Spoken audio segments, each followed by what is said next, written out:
The tale kicks off inside a smithy, where Vil slams his hammer down like fate just demanded it. Then he unleashes his golden hand power, snapping into that divine link that summons Mjolnir. With a burst of magic, he hurls an iron bar into the air, guiding it into position like its fate, then prepares to hammer it into a sacred relic. As Minamahitatsu chants and slams the iron down, the bar erupts in fierce light, until it fully reshapes into a blazing sword called Holy Light Severance. Later, in the living room of his brand new home, his workshop by day, and his love nest with his fiancée by night, will get slammed with devastating news. His fiancée, Surakul Hassan, slams the news on him. She's decided to break off their engagement. Shocked, Vil blurts out whether she just made a mistake because their engagement was pushed through by both fathers, where he's supposed to inherit his dad's smithy, and she's meant to run her family's trading company. Surakul blurts out that her heart's taken by someone else, and the moment she says it, her eyes snap to the doorway where another man stands waiting. The man strides into the room and sweeps Surakul into a tight embrace right in front of Vil. His horror hits full force because the man standing there is his own brother, Sechin. Stunned out of his mind, Vil blurts out, "When did this start?" Sechin admits their whole relationship began right after Sirakul's father died, when she was still drowning in grief, and Vil chose to bury himself in work instead. Sechin, unlike Vil, steadied and comforted her through that brutal period, backing her up every step. Vil steels himself and fires back, insisting he had no choice. He'd been grinding day and night just to keep the Hassan trading company from falling apart. Sechin waves off his hard work with a sharp laugh, saying the company's comeback was pure luck, just because that big client showed up right on time. Vil just freezes in total disbelief, and Surakul cuts in no defense, just the truth. And if anyone doubts it, just watch how her sheer determination kept the company breathing. After her father died, she refused to quit and clawed her way to keep the business alive. Rage boils in Vil's chest. He can't wrap his head around the betrayal, not after they just built a home and opened a new store side by side.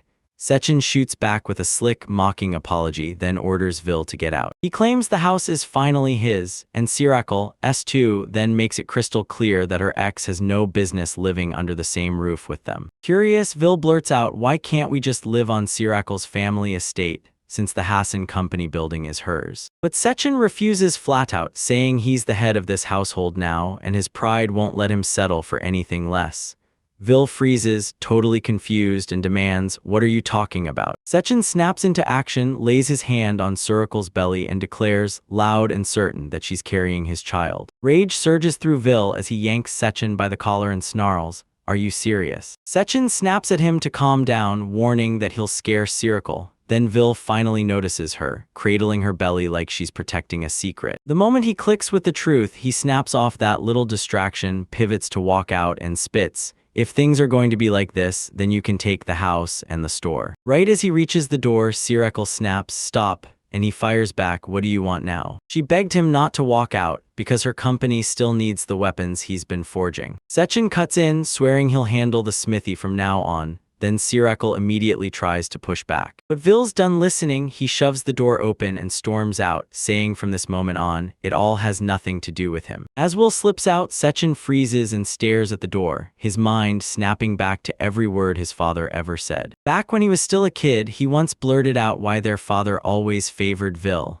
and swore he could run the smithy too. His father didn't even pause. He blurted out that Vil is a once-in-a-millennium genius, a God-blessed man with a golden hand. Meanwhile, he's convinced he and Sechin are nothing more than mediocre. Hearing that, Sechin crumbled into tears, sobbing at his father to stop looking down on him, then raging, "How can you call your own son mediocre?" Sechin has always seethed at his brother. Why did he get their father's trust, the talent he never earned, and that gorgeous fiancée? That resentment curdled into pure hatred, and it's that rage that drove him to plot and to steal everything from his brother. Right then, bam bam, someone knocks on the door, and it swings open to reveal a girl stepping in with knights at her side, bouquet in hand, asking them where she can find Master Hapusai. The moment they spot her, Sechin and Surakul freeze in shock, then shoot forward and bow fast, because the girl right in front of them is Princess Anoros of the kingdom. Anna Rose quickly blurts out an apology, then clears it up. She wasn't asking about Hapusai, she was trying to find the owner of Hapusai's smithy. She explains she'd heard Will Craft finally opened his own smithy and showed up with a bouquet just to congratulate him. Sechin is left totally baffled. Why would a princess show up at some random blacksmith shop, and how on earth does she even know Will? Anaro strides right up to Sirikal, clocks her instantly as the Hassan Trading Company president's daughter, and the same woman who'd been engaged to Vil. She throws congratulations at Sirikal and praises her luck for snagging such an extraordinary man, leaving Sirikal totally dumbfounded. Annoyed, Sechin snaps that Vil and Sirikal's engagement is officially off and then storms out, leaving him as the new owner of the Hapusai smithy. Anoros is totally thrown when she hears it, but she shakes it off and pulls herself back together fast. As the pieces click into place, her face lights up with a wicked little smile. Then she leans in and asks straight up if Sechin is the one running the smithy now. Sechin shoots back with total confidence, nods like it's settled, then slaps his hand to his chest, telling her he'll own the smithy and every consequence that follows. Anoros spots it instantly, no mark on his hand, proof that he's missing the Hapusai mastery symbol. She erupts into laughter, stunned that someone like him, built like that, would actually have the nerve to toss out claims that bold. Still cackling, she spins to leave and declares her work here is finished, and just like that, both Sechin and Sirakal are left staring, completely baffled. As soon as she steps out, she orders the night itself to wipe every deal with the Hassan Trading Company clean, right now, and the darkness complies without a single doubt. Then she slams down another order, an emergency one, telling them to track Vil using every resource they've got, because there's no way he's gone far. One of the knights blurts out, half afraid, why does it even matter?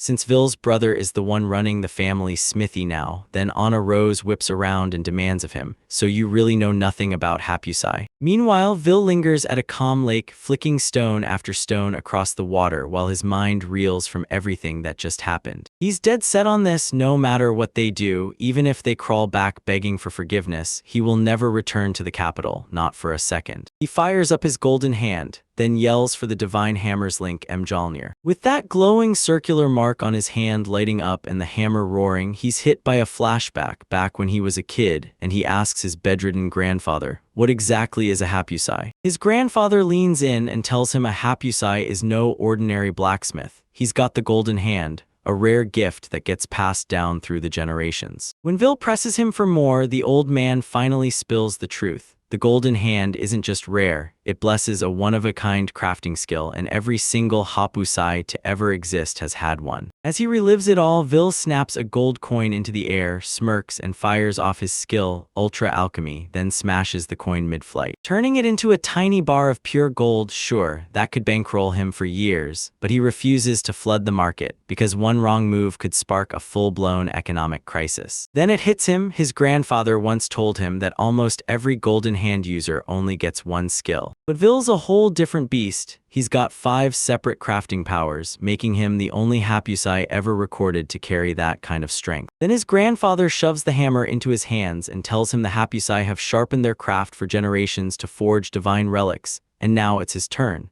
Vil takes the sacred weapon he himself just created, Mjolnir, and when his grandfather's words land, it's official. From this moment on, he's the new Hapusai. That's how Vil grabs the workshop name and the divine artifact from his grandpa Genkoji Craft. And ever since, he's kept the city's barrier standing, wielded the hero's sword, and guarded countless sacred relics, all because the king demanded it. Back in the kingdom, Princess Anaros leans in and tells the knight the truth. This place stays peaceful only because Hapusai is still alive here. The moment the knight realizes Vil is missing, alarm bells ring. He warns the barrier could be falling apart. The princess shoots back that Vil just reinforced it and it should stay strong for at least a whole year. And just like that, the knight pushes the question, should they go straight to heroine Caroline and tell her what's going on? Anoros hurls her bouquet aside and snaps that it's not time yet. Meanwhile, Vil's been keeping the holy sword in top shape too, so unless a sudden horde of ancient dragons crashes the scene, things should stay perfectly steady. And right then she fires off a no-nonsense command. Find Vil immediately for the barrier's safety and the capital's security, and the knights snap to it without a second thought. Anaros can tell Caroline trusts Vil for more than his craft. She trusts the man too, and now that Vil is finally single, Anoros wastes no time and decides to steal his heart before anyone else gets the chance. Meanwhile, Vil taps into his power, cracks open the storage box, and right on cue, a black container materializes. He flings the gold bar inside to stash it away as his travel money. Then he spills the truth: this maintenance gig came from his father, who picked it up after his grandfather died, all just to keep food on the table.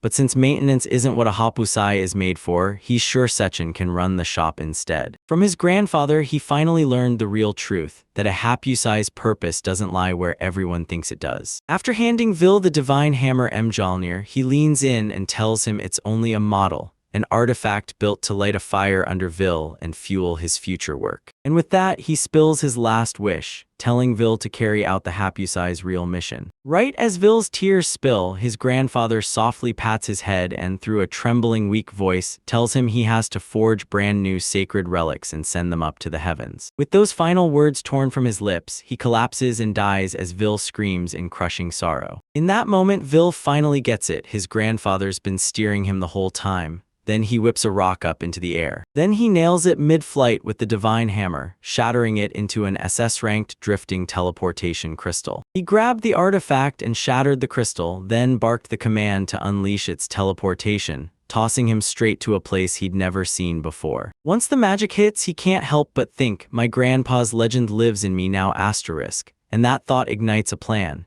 He's going to roam the world, sharpen his craft, and soak up fresh inspiration until he can forge a sacred relic even mightier than Mjolnir itself. Just as the teleportation finally kicks in, Will drops into a totally unfamiliar place. No surprise there, until he hears a girl screaming for help out of nowhere. Then he whips around and there's a girl getting chased by a bear right at her heels. And when he sees the direction they're running, panic hits because they're barreling straight toward him. The sight knocks the breath out of him, and as he stares, the terrified girl screams for help, right in his face. Vil doesn't hesitate. He swings Mjolnir and smashes the bear's head clean off, blasting it into oblivion in an instant. The threat vanished and he whips his eyes around, panicking at where he ended up, maybe some forest lurking near the kingdom. But he shoves that thought aside and locks onto the girl, rushing in to make sure she's okay. He's stunned to realize she's a beast folk girl, and one leg is gone. When he asks again if she's okay, his eyes catch a collar sitting tight around her neck. The girl whips around to hide it, but Vil clocks the truth: she's, or was, a slave, probably owned by a merchant the bear already wiped out, and she quietly mutters, "It hurts." As Will closes in to check her injury, she suddenly starts screaming in pure terror. When he spots her panic, he snaps to a stop, grips her attention, and tells her to stay perfectly still,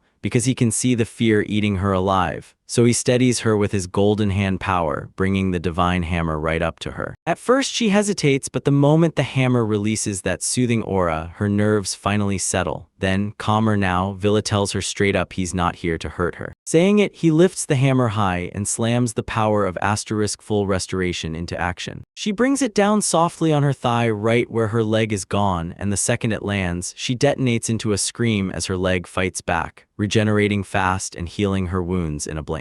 In the blink of an eye, her whole leg snaps back to normal, like it never got hurt at all. She's left frozen in shock as she blurts, "What did you just do?" Will answers that he slammed his hammer to trigger a skill called asterisk full restoration asterisk, and it seals up her ruined leg. Then he snaps, "Stay still, this is my next move." She stares at him, baffled, and before she can react, he swings his hammer straight into the collar. With his disassemble skill, he makes it blaze bright as the light swallows it whole. Then poof, it's gone. Vil tells her she's finally free, like if she'd tried ripping that collar off on her own, her head would have blown apart. A cold shiver crawls down her spine the moment she hears it, and when she opens her mouth to respond, Vil just stands there looking utterly lost. Right out of nowhere, she wraps him in a tight hug, flashes her name, Paro, and blurts out, "Thanks for saving my life, big brother." Vil grins and shoots back, "No problem." And he even introduces himself too. Then the sky starts to darken fast, so he decides it's time to set up camp and tells her to wait. He strides up to a tree and Paro tilts her head like, "Wait, what?"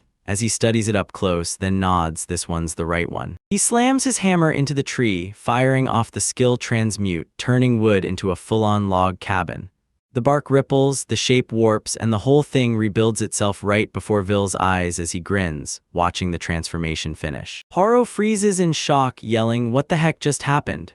because the tree has transformed into a whole house and Vil just shrugs like it's no big deal. This is where we're crashing for the night. Meanwhile, out on the Getnerga Kingdom's frontier, knights burst in and find the corpses of tons of ancient dragons piled up, dead, cold, and impossible to ignore. So they're left staring in shock, totally clueless about who could have pulled off something like this. Right then, one of the knights spots a shadow, someone vaulting onto the pile of dragon corpses, and he squints hard to make it out. His eyes flare wide and he bursts out, "It's heroine of the Holy Ice Sword, Lady Caroline Iceberg." While the other knights snap into a bow, one of them leans in and blurts, "So, you really wiped out every dragon alone." Another knight snaps back that Lady Caroline can handle feats like that with ease, and he warns that the town's protective barrier alone couldn't have saved them. So for the kingdom's peace, her power is non-negotiable. Then, with a respectful bow, he asks her to come with them to the royal palace. She ignores him completely, just stares at her sword in dead silence, leaving the knights baffled. Then she mutters that her blade looks like it's got a chip. As the knight's voice warns him that even a holy sword can rot with time, he blurts to a stop mid-sentence. Then his face goes hot the second he sees Caroline, always icy and perfectly calm, smiling at him. She yanks her hood over her head, mutters, "This is just how it is," and then she vanishes in the blink of an eye, leaving the knights staring in shock. She seems to teleport straight into the Getnerga Kingdom's royal capital, humming as she strolls through the streets. Her sword flares with a bright glow, then morphs into a spiritual cat, and it can't help but remark that she's in an unusually good mood today. Tail brushing her face, it asks if she's this fired up because she's about to meet her beloved smithing prince. She nods, and you can practically feel it. Today is the day she finally gets to see Will again. The cat chirps that it loves Will too, and it's only him who keeps it so clean, so cared for, like nobody else ever tries. The cat snaps and grumbles, like when Vils claimed the sword wouldn't chip unless she fought 100 ancient dragons, so she wipes out a whole horde just to test it, cranks it to the edge, also she can finally get an excuse to see Vils again. The cat clocks Caroline as totally hopeless, and she doesn't even argue, she just admits she's here only because he's the one dragging her in. When they finally reach the shop, she whips out magic to summon a mirror and scrutinize her face, while the cat yanks the doorbell like it owns the place. Sechin cracks the door open, breaks into a charming grin, calls her gorgeous, and ushers her inside. Caroline was buzzing to meet Will, then she spots Sechin and the excitement drains out of her in a blink. Sechin clocks her instantly, and with a quick, respectful greeting, he makes everything clear. She fires off, "Where's Will?" and Sechin snaps back, "He's not here." She figures Will just stepped out for something, so she'll wait, but Sechin shuts that down. Will's been fired. Then he drops the bomb. Starting today, he's the new owner of the shop. The moment she hears it, her eyes lock onto him. Then she glares and unleashes a chilling, menacing aura. As Sechin shakes, stuck wondering if it's Vil's fault, Caroline is furious that this guy just kicked Vil out. She snaps her sword toward him and barks that he better tell her where Vil is, because her holy sword needs repair and she needs him now.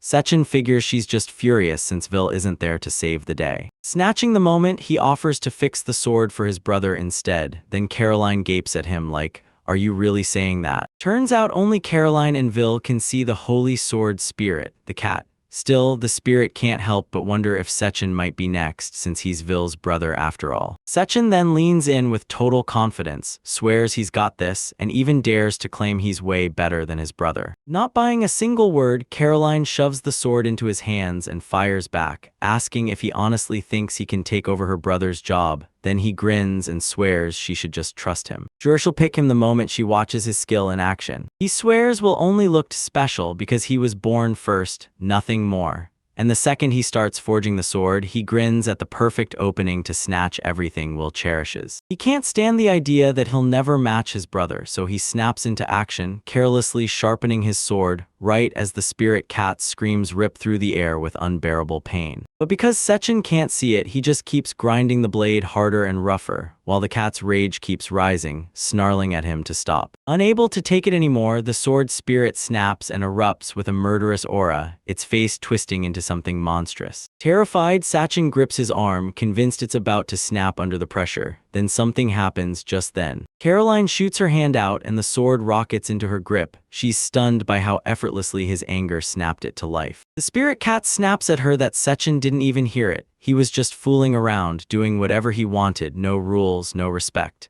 And wow, he's nothing like his brother. That one actually gets it that even tools have feelings and he's always handled everything with care. Caroline's words hit Sechin and he blurts out that she's spouting nonsense, because swords don't get angry, right? The spirit cat instantly clocks him as hopeless trash. Caroline then says the holy sword has a mind of its own and will kept it perfectly under control, but now that he's gone, she vows she'll never step back into that shop again. Right before she leaves, Caroline leans in and tells Sechin straight up that today both her and the sword saw through his act, and with a cold stare she warns him. He's nothing like his brother. Just as she starts to walk away, Sechin begs her to stop, but she won't listen.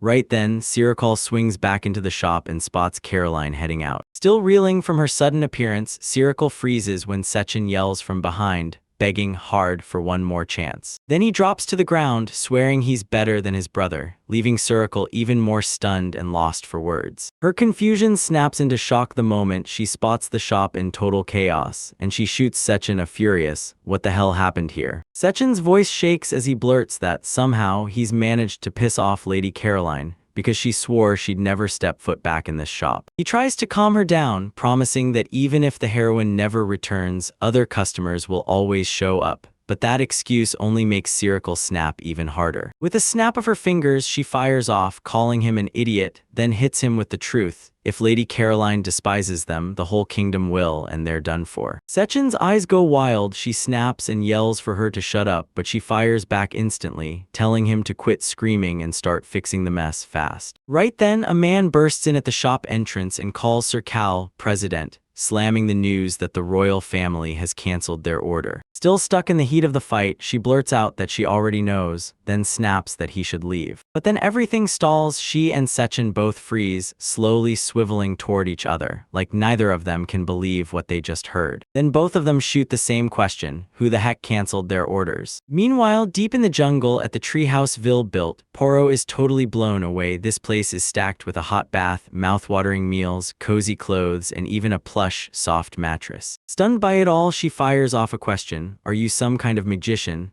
And Will lets out a chuckle, shakes his head and says no. He kicked in one of his abilities to slap a shield over the whole house, then crushed supreme alchemy into action, turning raw ingredients into food right on the spot. Poro can't believe his own power, praises himself like it's unreal, and Vil gets genuinely moved by it. He's been pushing himself to the breaking point lately, and it feels incredible to finally have someone recognize his worth. He even remembers how Sirikal somehow twisted his mind into thinking it was totally normal for a blacksmith to crank out 9,999 grade A swords every single day. Poro shrugs it off and tells him she thinks he's an amazing person, and that praise hits him like a punch to the gut. As he looks back, he can't believe it. His grandfather was a total genius, churning out one miraculous masterpiece after another. His father might not have been as naturally talented, but he made up for it with sheer grit, always careful, always working hard, and always jumping in to help anyone who needed it. Will is convinced they're the real geniuses, while he, on the other hand, he calls himself just an ordinary blacksmith, picked up a few tricks, and all he really wants is to forge a grin on everyone's face. He glances up mid-sentence, then freezes when he spots Poro already dead asleep on him.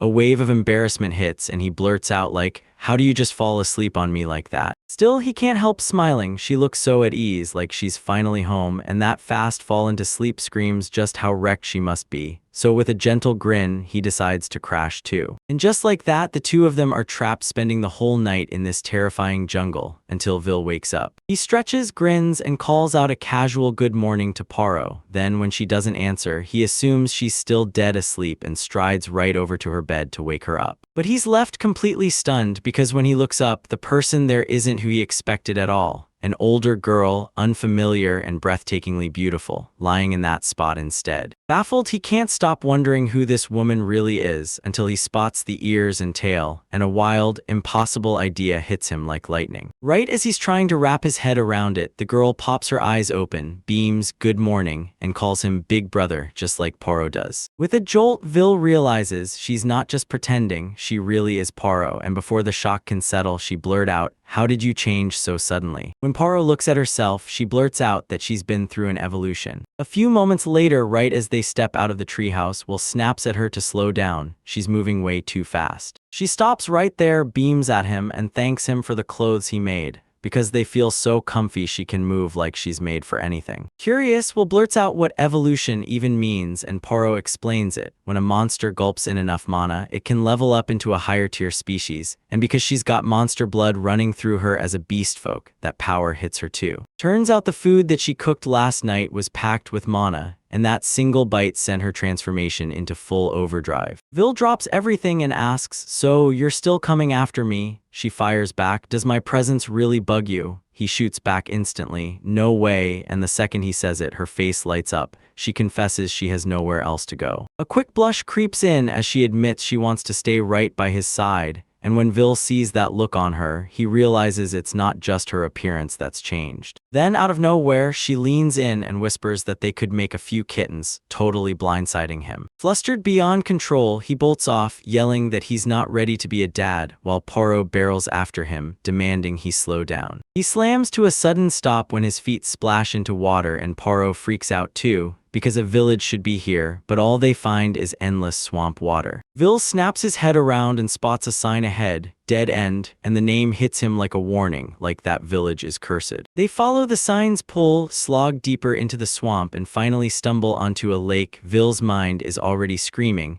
"What happened to that village asterisk?" Then Poro spots movement nearby and urges them to go ask those people. They rush up and the village chief, Arthur, steps forward and tells them the dead-end village is totally underwater right now, all because of those brutal rains from the other day. Trapped with nowhere else to run, the villagers just wait, staring at the floodwaters as they finally start to fall. But the damage is crushing because every young person is gone, and even if they weren't, that water level is way too much to fight. Once Vil hears what's going on, he wastes no time. He steps in to help, and with barely a word, he heads straight for the forest, while Poro blurts after him, demanding to know where he's running off to. Vil then scrambles up to a higher spot, eyes scanning the whole area, while Poro blurts, "What's wrong?" And Vil answers, "Nothing, it's exactly what I feared." The mountains hug the village and trap it in a natural bowl, which is why floods hit so fast. But he still refuses to give up, convinced he can fix it if he just nails down exactly what needs to be done. He snatches his hammer, slams the golden arm ability on, and yells for Mjolnir to grow. Then boom, hammer expands into a gigantic beast, leaving everyone within earshot in total shock. Vil digs in with every ounce of strength and slams it into the ground. The impact detonates like a thunderclap, blasting out a brutal shockwave while dust erupts everywhere right as a massive crater tears open beneath the blow. Then he shrinks the hammer to a smaller size and slams it against the crater's side, blasting it with a sharp hit. The blast rips open the edge, and the village water surges in right away. They shove the crater full and unleash a massive reservoir, and the people of Poro just stare in stunned silence as the water rips out and drains from the village in seconds. In the blink of an eye, the village turns totally bone dry, and the people are left. Shocked by the flood's wreckage, Vil then calmly breaks it down. Those wooden houses, especially the old ones, get chewed up when water sits on them too long. Then he cracks open a storage box and dozens of stones burst into the air, floating like they're alive.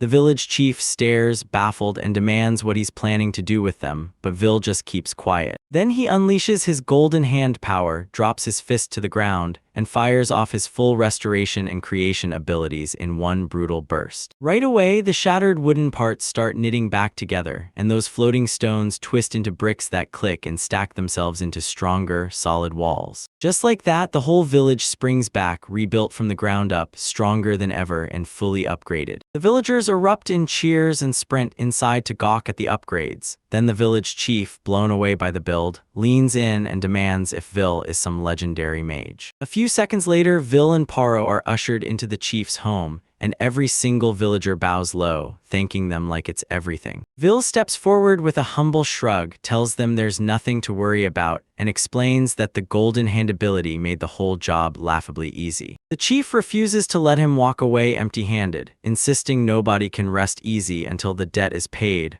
while Vil, stuck in limbo, has no idea what to ask for. Eventually, he asks whether the village has any weird weapons or tools, confusing the villagers, until they finally lead him to a shrine. Just where a sealed sword lies, Vil instantly feels that terrifying presence, and he knows, without a doubt, it's a demonic blade. The village chief leans in and tells you how, long ago, a hero wielded this sword to cut down an evil god and save the village. until madness swallowed him, and the curse terrified everyone, so their ancestors locked the blade away inside the shrine. Clutching the sword, Vil blurts that he never in a million years thought something this deadly was buried here. Then he hesitates, and the chief snaps into alarm, asking if he's really okay, because for them, even just touching it feels unbearable. Villa reassures him it's fine, then orders Poirot to wait outside with the chief, but Poirot refuses, snapping that she can't protect him if she's stuck out there. Vil nods, shifts into overdrive, and swings his hammer to end it fast, until the chief snaps a warning.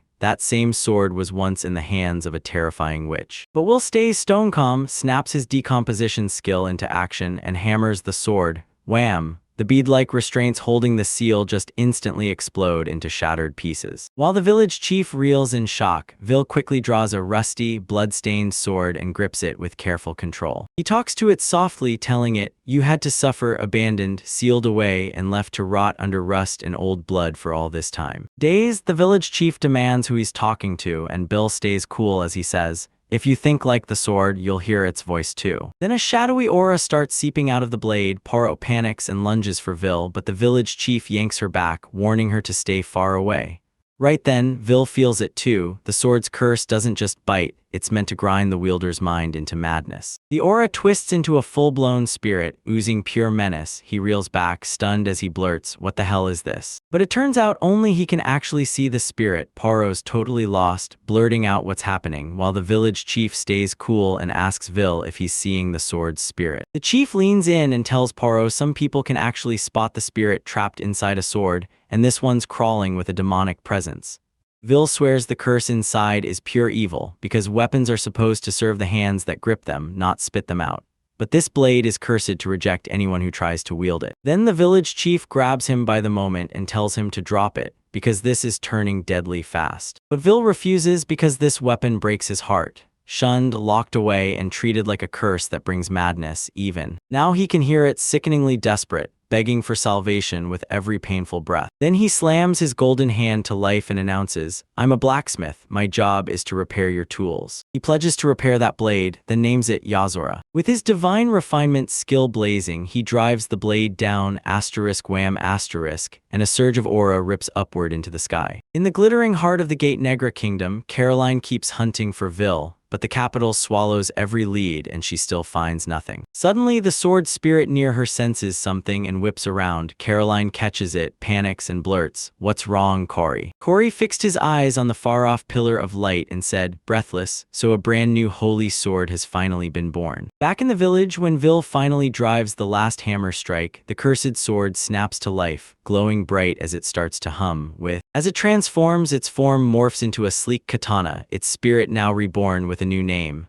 Yazora. As Will lunges for the katana, Yazora, now wearing a shrine maiden outfit, steps in and greets him, calling him Master Blacksmith. Then she snaps her words back and insists he's her creator. Will gently asks if it still hurts, and Yazora smiles, assuring him it doesn't. Then she introduces herself as the Holy Sword of Darkness, Yazora, and thanks him for giving her a name, while Will is left reeling because he had no clue she was a holy sword. Yazora blasts her story to the village chief. Thanks to Yazora's doing, she's been reborn as a holy sword ripped from a demonic one, but the chief is still left staring in total confusion because he can't see Yazora at all. Poirot can now see her clearly and she murmurs that she's stunning. Then Yazora whips around, stunned, and demands, "Wait, can you really see me?" Vil suddenly flings the katana at Poirot and she nearly drops it, snatching it at the last second in total shock, wondering why the holy sword isn't just for the heroes. Before she can get another word out, her eyes blow wide. Something inside her starts to stir. Without even thinking, she draws her katana and unleashes a whole storm of sword moves, smooth, sharp, and scary precise. When she finally bites down on the blade, she jerks out of her trance like she's been yanked back into reality. She's convinced the katana steers her every move like it's alive, and Will tells her, "You should have taken the sword." Because in the end, everything worked out exactly the way it did thanks to the spark she gave him earlier that morning. Poirot's shocked. "Wait, you really did?" Vil nods and says, "I fed mana into the holy sword and that's how it evolved." Then he adds, "Just like yours." Yazora, fully awakened as the sword spirit, is blown away when she realizes weapons can actually evolve, and she's absolutely stunned by how Vil pulled that off. So then Will starts telling me this. His grandfather once said that blacksmiths across the Far East would carve their names right into the blades they forged. And when Will named his katana, he poured the power of the golden hand into it, and the blade transformed into a holy sword. The village chief is stunned to the core. Those holy swords are supposed to appear in the world only when a true apostle of God arrives, and for a human to forge one, that's never happened. Hearing that, Vil jolts back to the one thing his grandfather always carried, regret for never forging a holy sword himself. And now Vil's torn up inside, proud yet crushed by the weight of it. Because he didn't forge this sword from the ground up, he just finished the blade someone else started. Seeing Yasura smile makes every struggle worth it. Right now, he just clings to one dream. Someday he'll forge a divine relic all by himself. Meanwhile, out in the distance, Caroline's sword spirit Corey spots the mana beam blasting from a brand new holy sword. She freezes in shock, because it didn't fall from the heavens at all, it was born right here, in this world. That can only mean one thing: a human forged a holy sword. Caroline's stunned too, but the moment clicks into place and she starts piecing it all together. She erupts into giggles and Corey's totally thrown off, like, what is going on? When he demands what's so funny, Caroline teases that maybe the spirit still hasn't caught on yet. Corey's jaw drops, he blurts out, "Was that Will?" Caroline nods and confirms it, and with that, the whole world is about to finally recognize his talent. But then the moment she spots it, her smile drops and seriousness hits hard. She leaps off that high ledge and barks at Corey to find the new holy sword right now. A few moments later, Vil and Paro roll out of the village in a carriage, Paro at the reins, Vil poring over the map, realizing that dead-end settlement hugs the kingdom's edge, and deciding right then that they're headed straight for the Empire of Majuka. As long as it's somewhere he won't be recognized too fast, Paro then beams and gushes that they pulled off getting that carriage. Vil tells them the villagers handed it to him as a thank you, and once he heard that, he just couldn't refuse. Then he leans in and hands her the holy sword of darkness, telling her it's now her burden, and she's stunned, blurting out, "You really want me to use it?" He shoots back a quick yes and tells her it fits her perfectly. Then he turns to her and orders her to look after Yasura, using her power to protect everyone else. Yasura rides on top of the carriage and blurts out that the wind feels unreal, like it's turning her into someone who's finally, totally alive out here. To thank her, she decides to teach Paro swordsmanship, and when Paro hears the words, he's utterly stunned, like, "Wait, me, sword fighting?" Then boom, the wind whips up out of nowhere, and they spot something soaring straight at them. Just like that, a massive dragon drops out of the sky and lands right in front of them. Vil's jaw drops when he spots the green dragon. Right away he recognizes it. Then it rockets back into the air, and Vil instantly knows it's about to bomb him from the sky. But instead of worrying, he's hooked. Those scales are perfect armor material, and when he hears it, Yasura snaps that her creator only ever treats the monster like living supply. She grins and tells him to take the dragon himself, saying it'll be perfect training for Paro too. Paro just freezes, then blurts out if she means real combat. Vil nods and says it's a great idea. He's dying to see Yasura's skills too.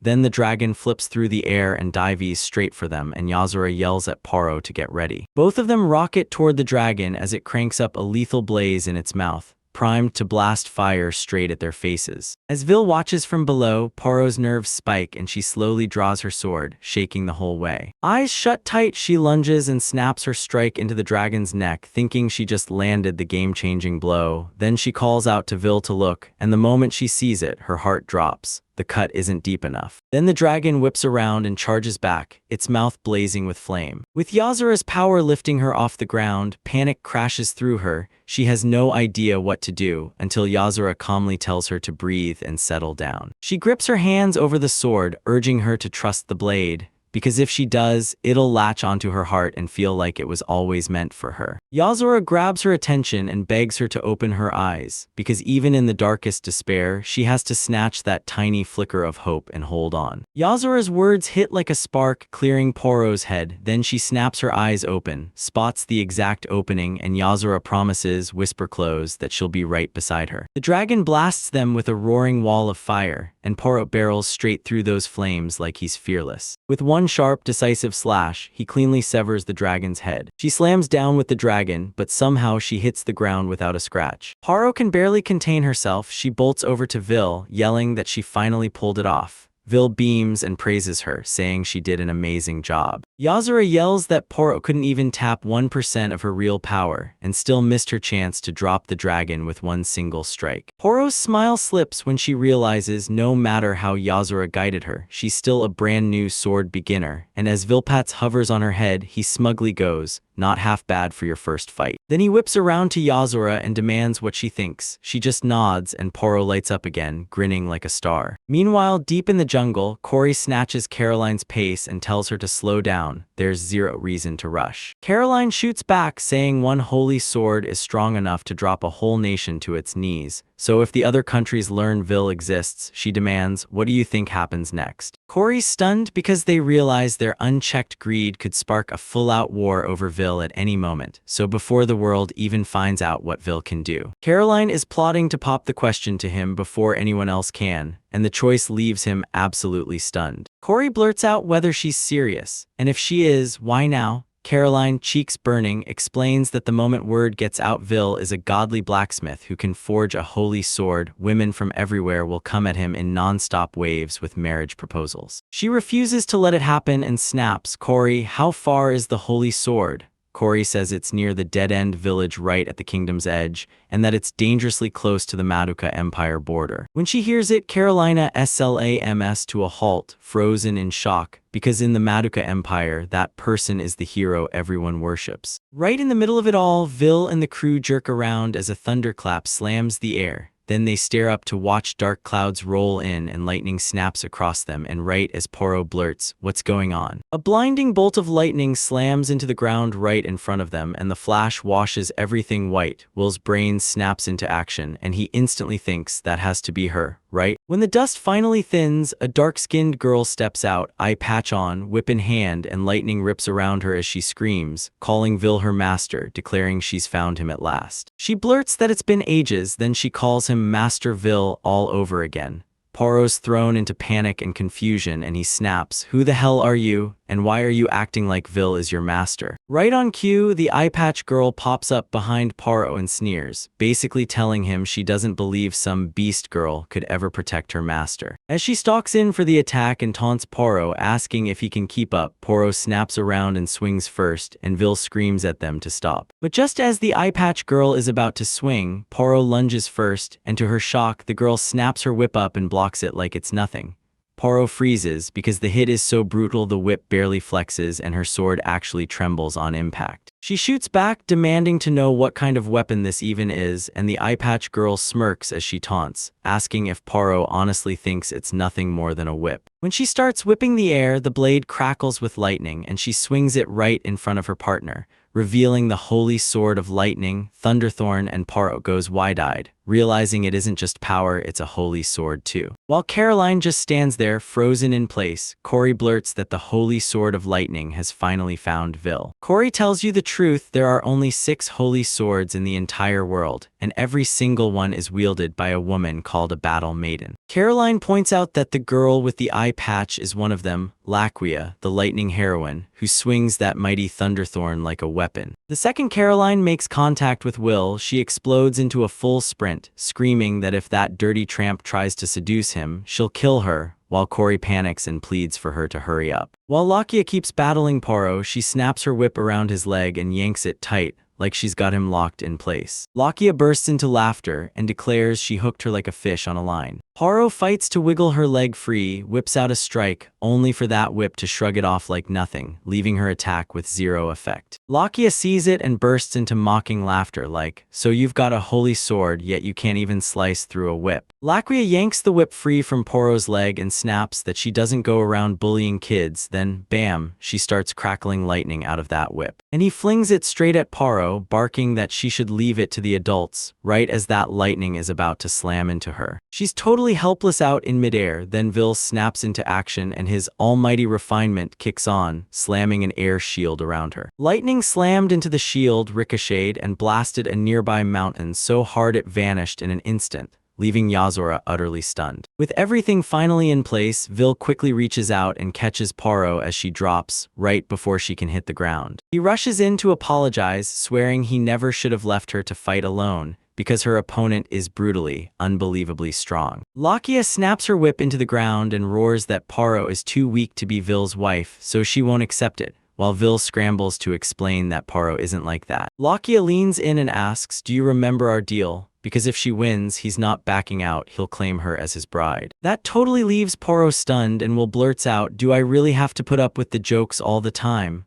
Lakia drops the act instantly, and with a straight, serious voice she fires back, "Do I look like I'm messing around?" Then she whips the air with a furious spin, shouting that today she'll outdo him, and right as she strikes the pose, the sky darkens and the lightning rages harder. Yozora clocks it instantly. This is bad news, and Lakia isn't messing around. Lakia snaps, "Brace yourself," because in one breath she's about to unveil her final move, Draconic Thunderstorm, so get ready. The thunder twists into a mythic dragon and rams straight for them, and the moment they see it, everything changes. Yozora is terrified that if it touches down, everything will turn to ash, yet Vil stays icy calm and says, "I don't get a choice, so I'm not going to hold back either." Then he hurls his divine hammer straight at the thunder dragon and blasts his skill, Almighty Destruction, at full power, smashing right through the beast, wiping it out and snapping his hammer's trajectory toward the next target. He slips back into Vil's hand. Lakia jolts in shock because she never thought he could shrug off a hero's attack that effortlessly, and yeah, once again, she realizes he's just insanely impressive. With the chaos finally settling down, Paro leans in and demands, "Vil, who's Lakia?" before she even gets a word out. Vil leans in and tells everyone, Lakia isn't just anyone, she's from the Empire, the heroine of lightning, and she's the one who carries that power in her hands. Paro asks about the evil eye and Will snaps in with the truth back when he was just a kid. Lakia was trapped in a total nightmare, cursed with the eye of the god of death, where anything she stares at through her right eye instantly drops dead. The eye turned the Empire into a total nightmare. No matter how many cures they tried, nothing worked, so with no options left, they hauled her to a death sentence, and then turns out she wasn't just special, she carried a holy sword. The Empire couldn't risk losing her, so they pushed her execution back, and while they hunted for someone who could break the curse, they finally found him. At that moment, he couldn't shake off the evil eye. No matter how hard he tried, it was out of his reach. All he could do was clamp it shut by sliding it under a magical sealing device, and then she finally spills why she came here. She can't live like this anymore, not after being trapped in that dungeon for far too long. So she rushes to the man who saved her in the past, because he's her only lifeline and the only person she truly loves. But she's done hiding, she wants to grow strong enough to crush him herself. And the second the holy sword was forged, she just knew it was his handiwork, no question. So she tore over here as fast as she could. As he remembers how we forged the holy sword, he bursts with an idea and strides right up to her. Then, while she blurts his name in pure confusion, he orders her to peel off the seal on her eye. This request slams straight into Lakia and sends shockwaves through Paro too, who warns that he might die, and then Yozora snaps, "So what are you planning to do?" He ignores them and turns to Lakia, demanding, "Do you trust me with your life?" Lakia answers without hesitation, because the second his hand took hers, her life became his and she gave it to him fully. Then she goes for the seal, fighting to lift that eye patch. But it's just too hard for her to handle. Phil steps in fast, reassures her, and then, without hesitation, he takes over and does it himself. The cursed eye is yanked into the light, and right away an ominous magic circle blooms. Then he spots the swarm of hidden flaws buried inside it. He snaps his golden arm ability on, fires off almighty refinement, and starts hammering the cursed eye's magic circle like it's the only way to win. The intensity is so brutal that shockwaves rip through the air, and clouds of dust explode everywhere. But when it's over, Lakia's cursed eye clicks into total control. No dark aura, no magic circle, just her staring at Vil with both eyes wide open and crystal clear. She snaps out of her daze, shoots a worried look at him, and asks Will if he's still alive. He grins and tells her, "I'm fine, I'm still here." That's when it clicks, her eye is totally back, fully restored, but Paro won't let his guard down as Lakia's right eye starts to glow. Nothing happens right away, so Yuzura is left staring like, wait, did I just summon a divine relic? Vil nods and lays it out. Yuzura started as a demonic blade in Lakia's eye. It was cursed too, an object that trapped power. So he used the exact same trick. Like the blade before it, the cure was hiding inside her eye all along. Even though the curse's design was insanely complicated, he still tore it apart with ease, stitched the missing pieces back in, and boom, rebirthed the eye. Lakia hears her out and rockets to Vil, calling him her love, then pleads for him to smash her with another ultimate. leaving Vil stunned as he blurts out, "You really want that?" She springs up, lands her weight on him, and he grits out that she's doing way too much. Then a single drop of water splashes onto his face. He looks up and sees her crying tears of joy, and she tells him he's incredible for breaking her curse. Then she thanks him over and over. He just smiles back and says she's grown stronger. And the second he admits it, she wastes no time, asks him to marry her right then and there, and he shuts her down with a flat no. Meanwhile, deep in the kingdom of Gitnurga, the Hapusai shop is buzzing. Sechin slams a demonic-looking seal onto a battered, rust-eaten sword, and the imprint it leaves sparks like the magical circle etched in Laquia's demon eye. The second the mark flares to life, it blasts that rusty old sword into a pristine, high-quality weapon, brand new again. With a wicked grin, Sechin marvels at the seal like it's pure magic, and now he can forge every fake tool he wants. He whips around to the person posted by the shop entrance and throws his thanks at them. They snap back, "No thanks needed," and tell him to make sure that cursed false seal doesn't go to waste. Right where Vil is, Laqua leans in and dares him. If she can beat him right now, she'll claim him as hers, and with her brand new divine eye, she's sure he won't be able to resist falling for her. Then she explodes forward, lunging straight at him, and flips on her divine eye to pin him in place. He darts away in a split second, leaving her tumbling straight onto Paro, who's trapped and immobilized. Shocked, she blurts out, "So why did it hit me and not you?" Will smirks and goes, "Because it was never meant to stop me, I built it." And that's the reason. He didn't want to die by his own creation, so when he refined it, he built in an immune failsafe, basically a safety mechanism wired straight into himself. Paro is busy gushing over Will when Laqua snaps in frustration and yanks her hair, because this was her only shot to claim him. At last, they burst into the empire of Maduak. Inside the carriage, Laqua presses against Vil and tells him, "It's not the marriage announcement I pictured, but I'm still going to make the Empress hear this. He gave me back my eye." Hearing that, he blurts out, "How is Her Majesty?" And Paro, still steering the carriage, grins and says, "You'll find out soon enough, see for yourself." Now that they've rolled into the imperial capital, Carter, the whole town sits under a colossal barrier dome, and every single time Vil lays eyes on it, his breath catches like it's the first time. Paro blurts out, "What are you even talking about?" And Vil points and says, "This, the barrier." Then he leans in, daring them, "Can't you see it swallowing the whole town?" Yezora then blurts out what he's really seeing, the barrier that shields the whole city. Most humans can't even perceive it, but since he can, that means his craftsman's skills have leveled up in a huge way. Realizing that, Vil snaps to the truth. His senses have sharpened even more, even though he just did maintenance on the barrier device back in the Gai Tenerga kingdom.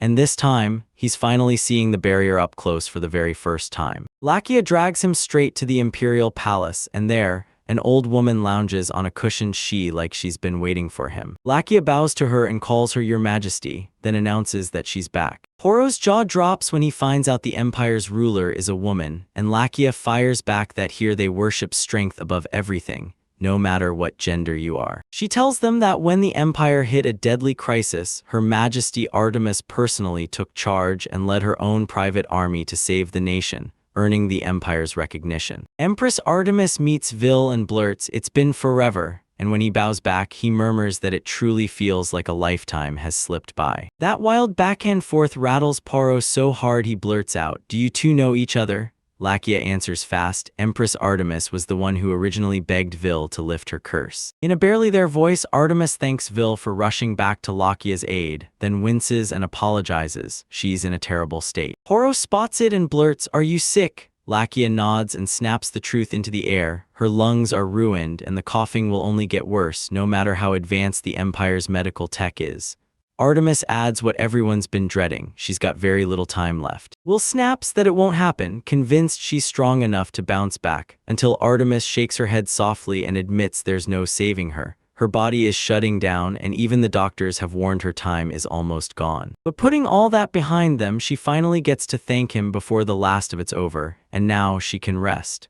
Vil then leans in and drops that he's got one request. She tells him to say it straight because, hey, he's the hero's savior of this whole empire. With her nod, he begs to heal her shattered body, and the request absolutely leaves her reeling. She tells him every healer, even the saints, has thrown up their hands because nothing can fix her condition.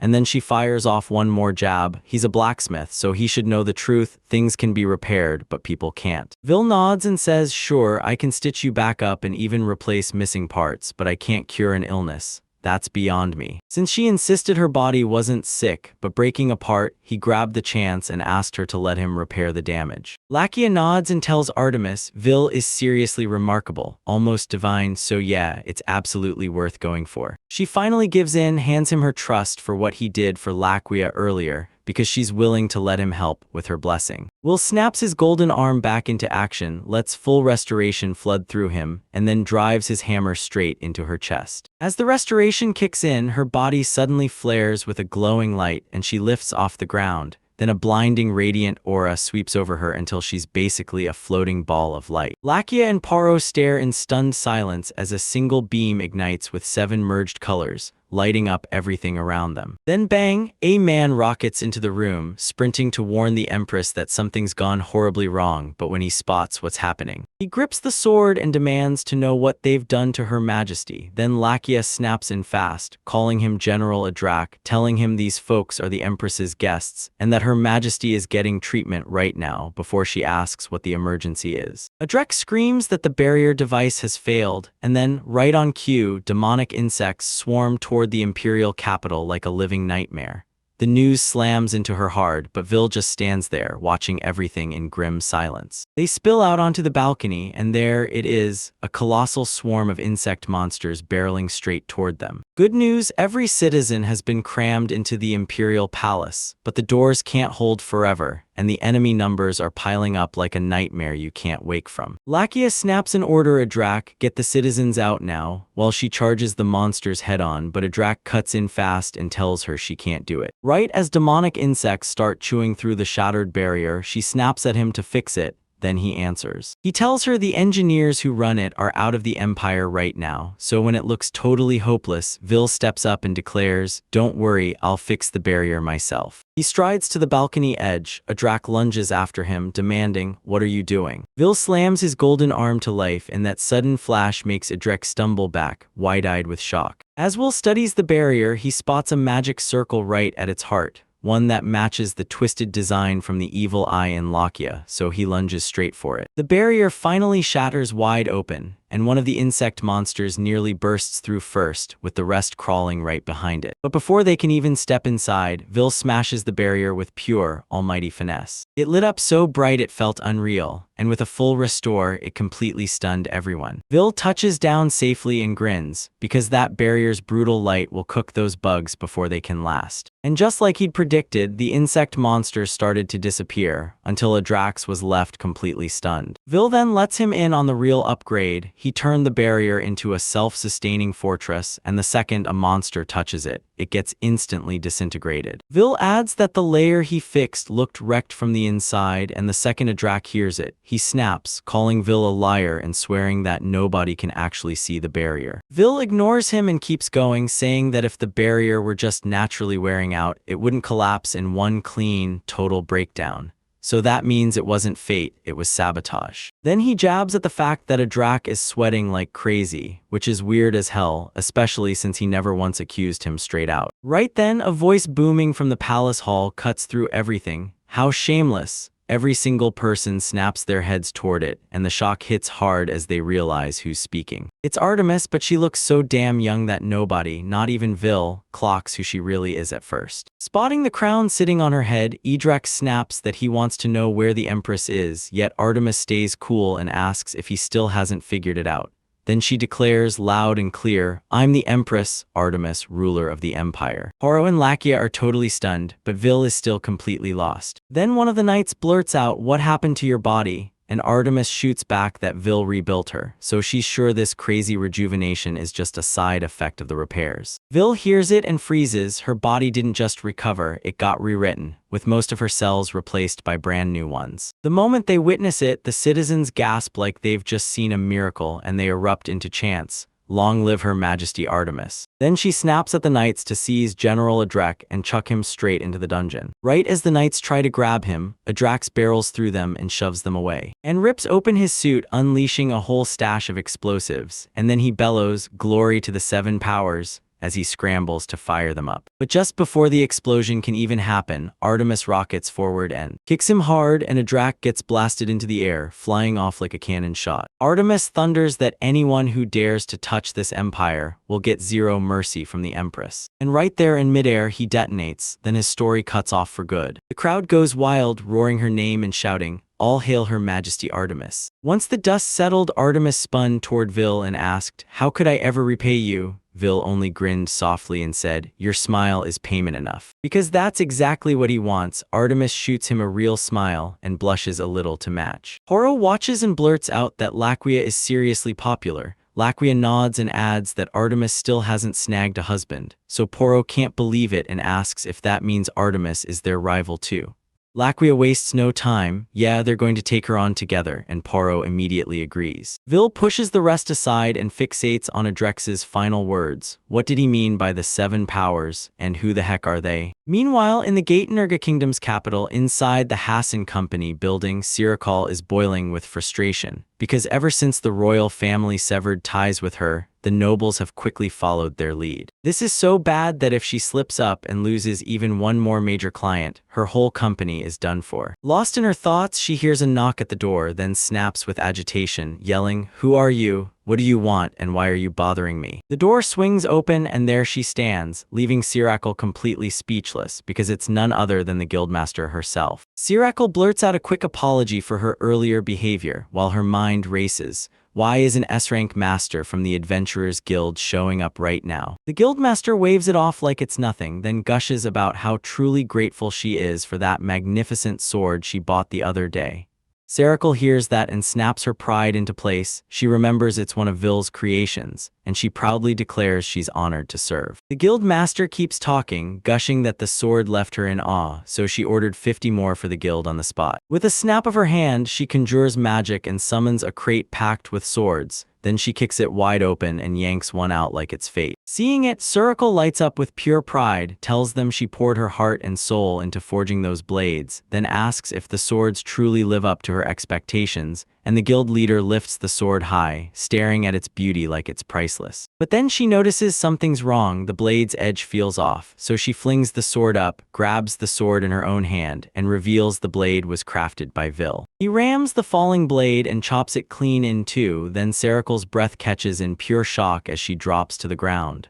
The broken sword skitters beside her, and a dark mist seeps out of the scraps, exposing the truth. It's just a rusty, crappy counterfeit. The guildmaster narrows her eyes and snaps that the blade looks like a top-tier grade A weapon, but it's totally fake, and Sirikal freezes, shell-shocked and unable to believe what she just said. With a hard glare, the guildmaster snaps that this kind of neglect has put her people in danger, and she's going after the Hassan Company for fraud. In pure horror, Sirikal snaps into tears, clings to the guildmaster's leg, and pleads for mercy, because if they get sued, they're done for. She swears this will never, ever happen again. The guildmaster never saw this coming, so she has no choice but to accept the cold truth. The Hassan Company is doomed. As the guildmaster whips around to go, she tells Sirikal, "We'll see each other in court," and Sirikal panics, sprinting after her with desperate cries, begging her to wait. Meanwhile, at the Happas Ice Smithy, Sechin is still hammering out fake swords, and he loves how easy it is.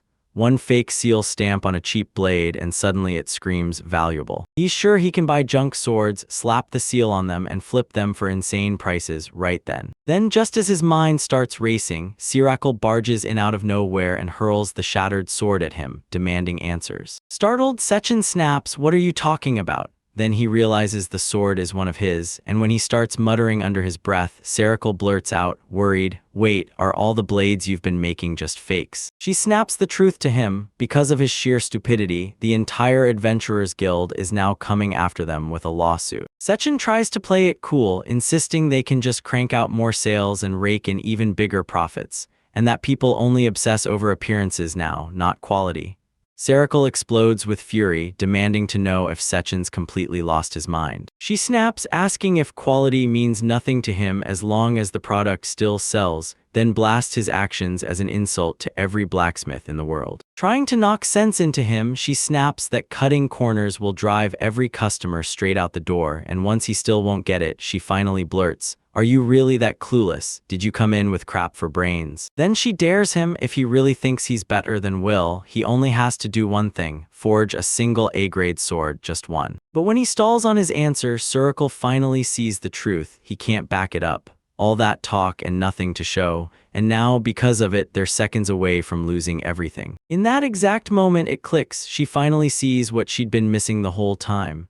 Vil is the heart of the Hassan company, and it's his skill that keeps them surviving, his craftsmanship that makes their products sell like hot fire. The second Vil's name hits his ears, irritation spikes. He snaps and demands to know if she really wants him to trust that same guy again. Right when he's about to brag that he's better than Will, he flicks his eyes down to the seal in his hand and smirks, announcing that with it, he'll turn garbage into priceless relics. Watching him carry himself like this, Circle can't believe how far he's fallen, leaning on worthless fakes like they're any help at all. A blazing memory of Will sparks in her head, and the worst part hits. She can't believe how stupid she was. Right when she turns to leave, Sechin lunges to grab her hand, but she snaps her palm across his face and cuts him off. That's enough. Eye locked on him, she fires the truth straight to his face. Vil has more ability than he'll ever have. Then she turns and walks off, and Sechin is left shattered, dropping to the ground in a collapse. Muttering Vil's name again and again, the words turning more venomous with every breath, an angry aura starts to surge from him, growing heavier by the second, until he snarls that Vil always steals the credit. Then something snaps in his mind. He rages and curses Vil with pure, seething hatred, and the dark aura surges higher until it all finally cuts off. The flames swallow the whole smithy, and from afar, the person who handed him the seal just watches it all crash into place. A sinister smirk twisted up on his face, like he already knew how this would end. Meanwhile, Vil and Paro trek into the mountains. Paro squints around and blurts, "Wait, is this the place?" Vil nods right away, saying this fief was handed to him by Empress Artemis. Crowley's the one who gets to talk like he knows. Even after he told her he didn't want a reward, she dug her heels in, insisting the Empire must repay him for its survival, 3 times over, at minimum. Morrow leans in and says that since Will now owns the fief, he's got to be called the Lord of Crowley.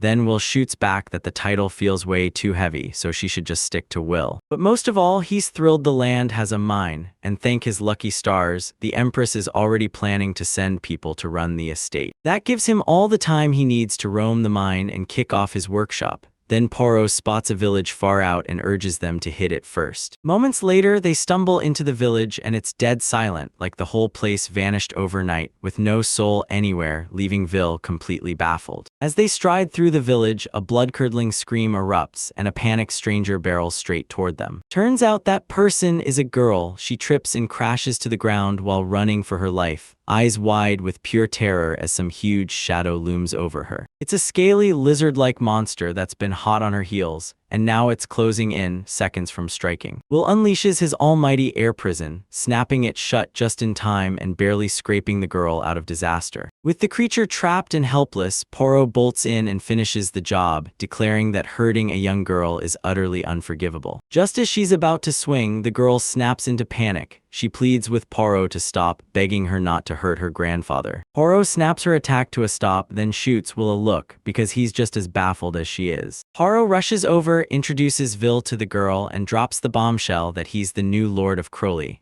leaving her completely stunned. Out of nowhere, a whole pack of lizard-like humanoids bursts from hiding, drops to their knees in front of Vil, and begs him, panicked, desperate, to save their village, leaving Paro even more stunned, like, what the heck is going on? Moments later, Vil and Paro get hauled to the girl's house, where she's sitting with the other villagers, proudly pointing at the lizard creature and swearing it's her grandfather. She bursts in and says, "I'm Noah," then points to the lizard and claims he's her grandpa, Lagaro, the village chief, and Will and Paro are blown away when they realize that creature was human once. Noah starts unbuttoning her dress, and then right there, she peels it back to show her bare back, which is half-sheathed in lizard-like scales, and that only cranks the shock to a whole new level in Shockingville. She tells her that it's the curse the white dragon god sealed from the mountain, and when Vil presses her about the dragon, Noah tells them the wind god is ancient and ruthless, and anyone who gets hit by the dragon's wind gets cursed on the spot. Then, if that curse worms its way through their body, they'll eventually turn into a mindless lizard man. Vil snaps the lizard's head into view, and the same mark hits him again, the one he saw in the barrier, staring back at him through Laquia's cursed eyes. The moment he clocked it, he snapped into action, jumping up to act, leaving Noah totally baffled. He storms up to the lizard, tears apart the air prison, and leaves both Noah and Paro reeling in total shock. Then he slams the trigger and activates his golden hand. He slams the lizard's magic circle with raw, unstoppable force, then the power flips to razor-sharp precision. The moment it hits, the lizardman starts snapping back into his human form, and in seconds, the village chief is fully restored. Noah surges forward and throws his arms around his grandfather, fighting back tears as he blurts, "Are you okay?" And the village chief smiles and says, "I'm fine," and confirms the curse is finally gone. Noah then tells him he was healed by the new lord, and right after that, he turns and introduces Vil. She freezes in shock when she sees Paro barking orders for everyone to get in line. And the second they do, Vil steps in and unleashes his skill, healing them completely. Noah and her grandfather freeze in total disbelief, their jaws hanging open like they just got hit by the impossible. Once everyone nods and swears they're finally healed and back to normal, Vil and Paro spin around to go, then they wave goodbye and slip away. Confused, she bolts out of the house after them and demands Vil where he's headed. He snaps back that the white dragon god is coming next, and he can't shake the feeling the 7 powers are tangled in this too. Then villain Paro finally shows up at the White Dragon Mountain Range, where a forgotten ruin is swallowed by thick, choking miasma. Paro then blurts out an apology for the headache of putting up the barrier, but she's convinced that without it, they'd already be stuck in the same miserable fate as those corpses nearby. Vil can't shake the feeling that something's off. This miasma doesn't look like the curse's true source at all, and Horo, perched on a trunk-like slab while he scouts the area, confirms it. The dragon god isn't anywhere around either. But then she spots the trunk-like thing twitching, then it shoots upward, yanks the ground out from under her and drops her into panic as she scrambles, trying to figure out what the hell it is. As she finally squints ahead and everything clicks, she realizes it's the white dragon god, and she's been sitting right on its tail the whole time. More importantly, she realizes the dragon isn't white, it's black, and it starts hoarding flames in its mouth, swelling its throat like a frog about to croak. It blasts fire at her, but she's frozen in pure shock, unable to move. Vil lunges in front of the fire and slams a barrier down to block the flames. Then he brags that this upgraded barrier is even stronger than the one they used back in the capital, so Paro blurts, "Is it divine?" But before Vil can answer, the dragon explodes forward and lunges straight at them. But it's no use. Will's face slams into the barrier and it just refuses to crack. He keeps talking, saying this wall doesn't just block miasma, it's flexible enough to soak up even brute force hits. The moment the dragon gets knocked aside, it gets flung through the air and smashes into the ground with a brutal crash. The shockwave smashes the earth and makes Vil skid in terror, because the ground shouldn't be able to do that, until he realizes it's totally hollow underneath. As it collapses, Vil, Paro, and the dragon plunge straight down into the void below. Thanks to Vil's super flexible barrier, they slam down safely, then Vil rips it off. Will checks on Paro and asks if she's okay. She says she's fine, thanks to his protection, but the dragon's not so lucky because it crashes hard even though it has wings. Seeing it, Vil snaps to the conclusion that the curse is so brutal even the dragon can't lift off and fly. Then Paro blurts, "How can a dragon get cursed like that?"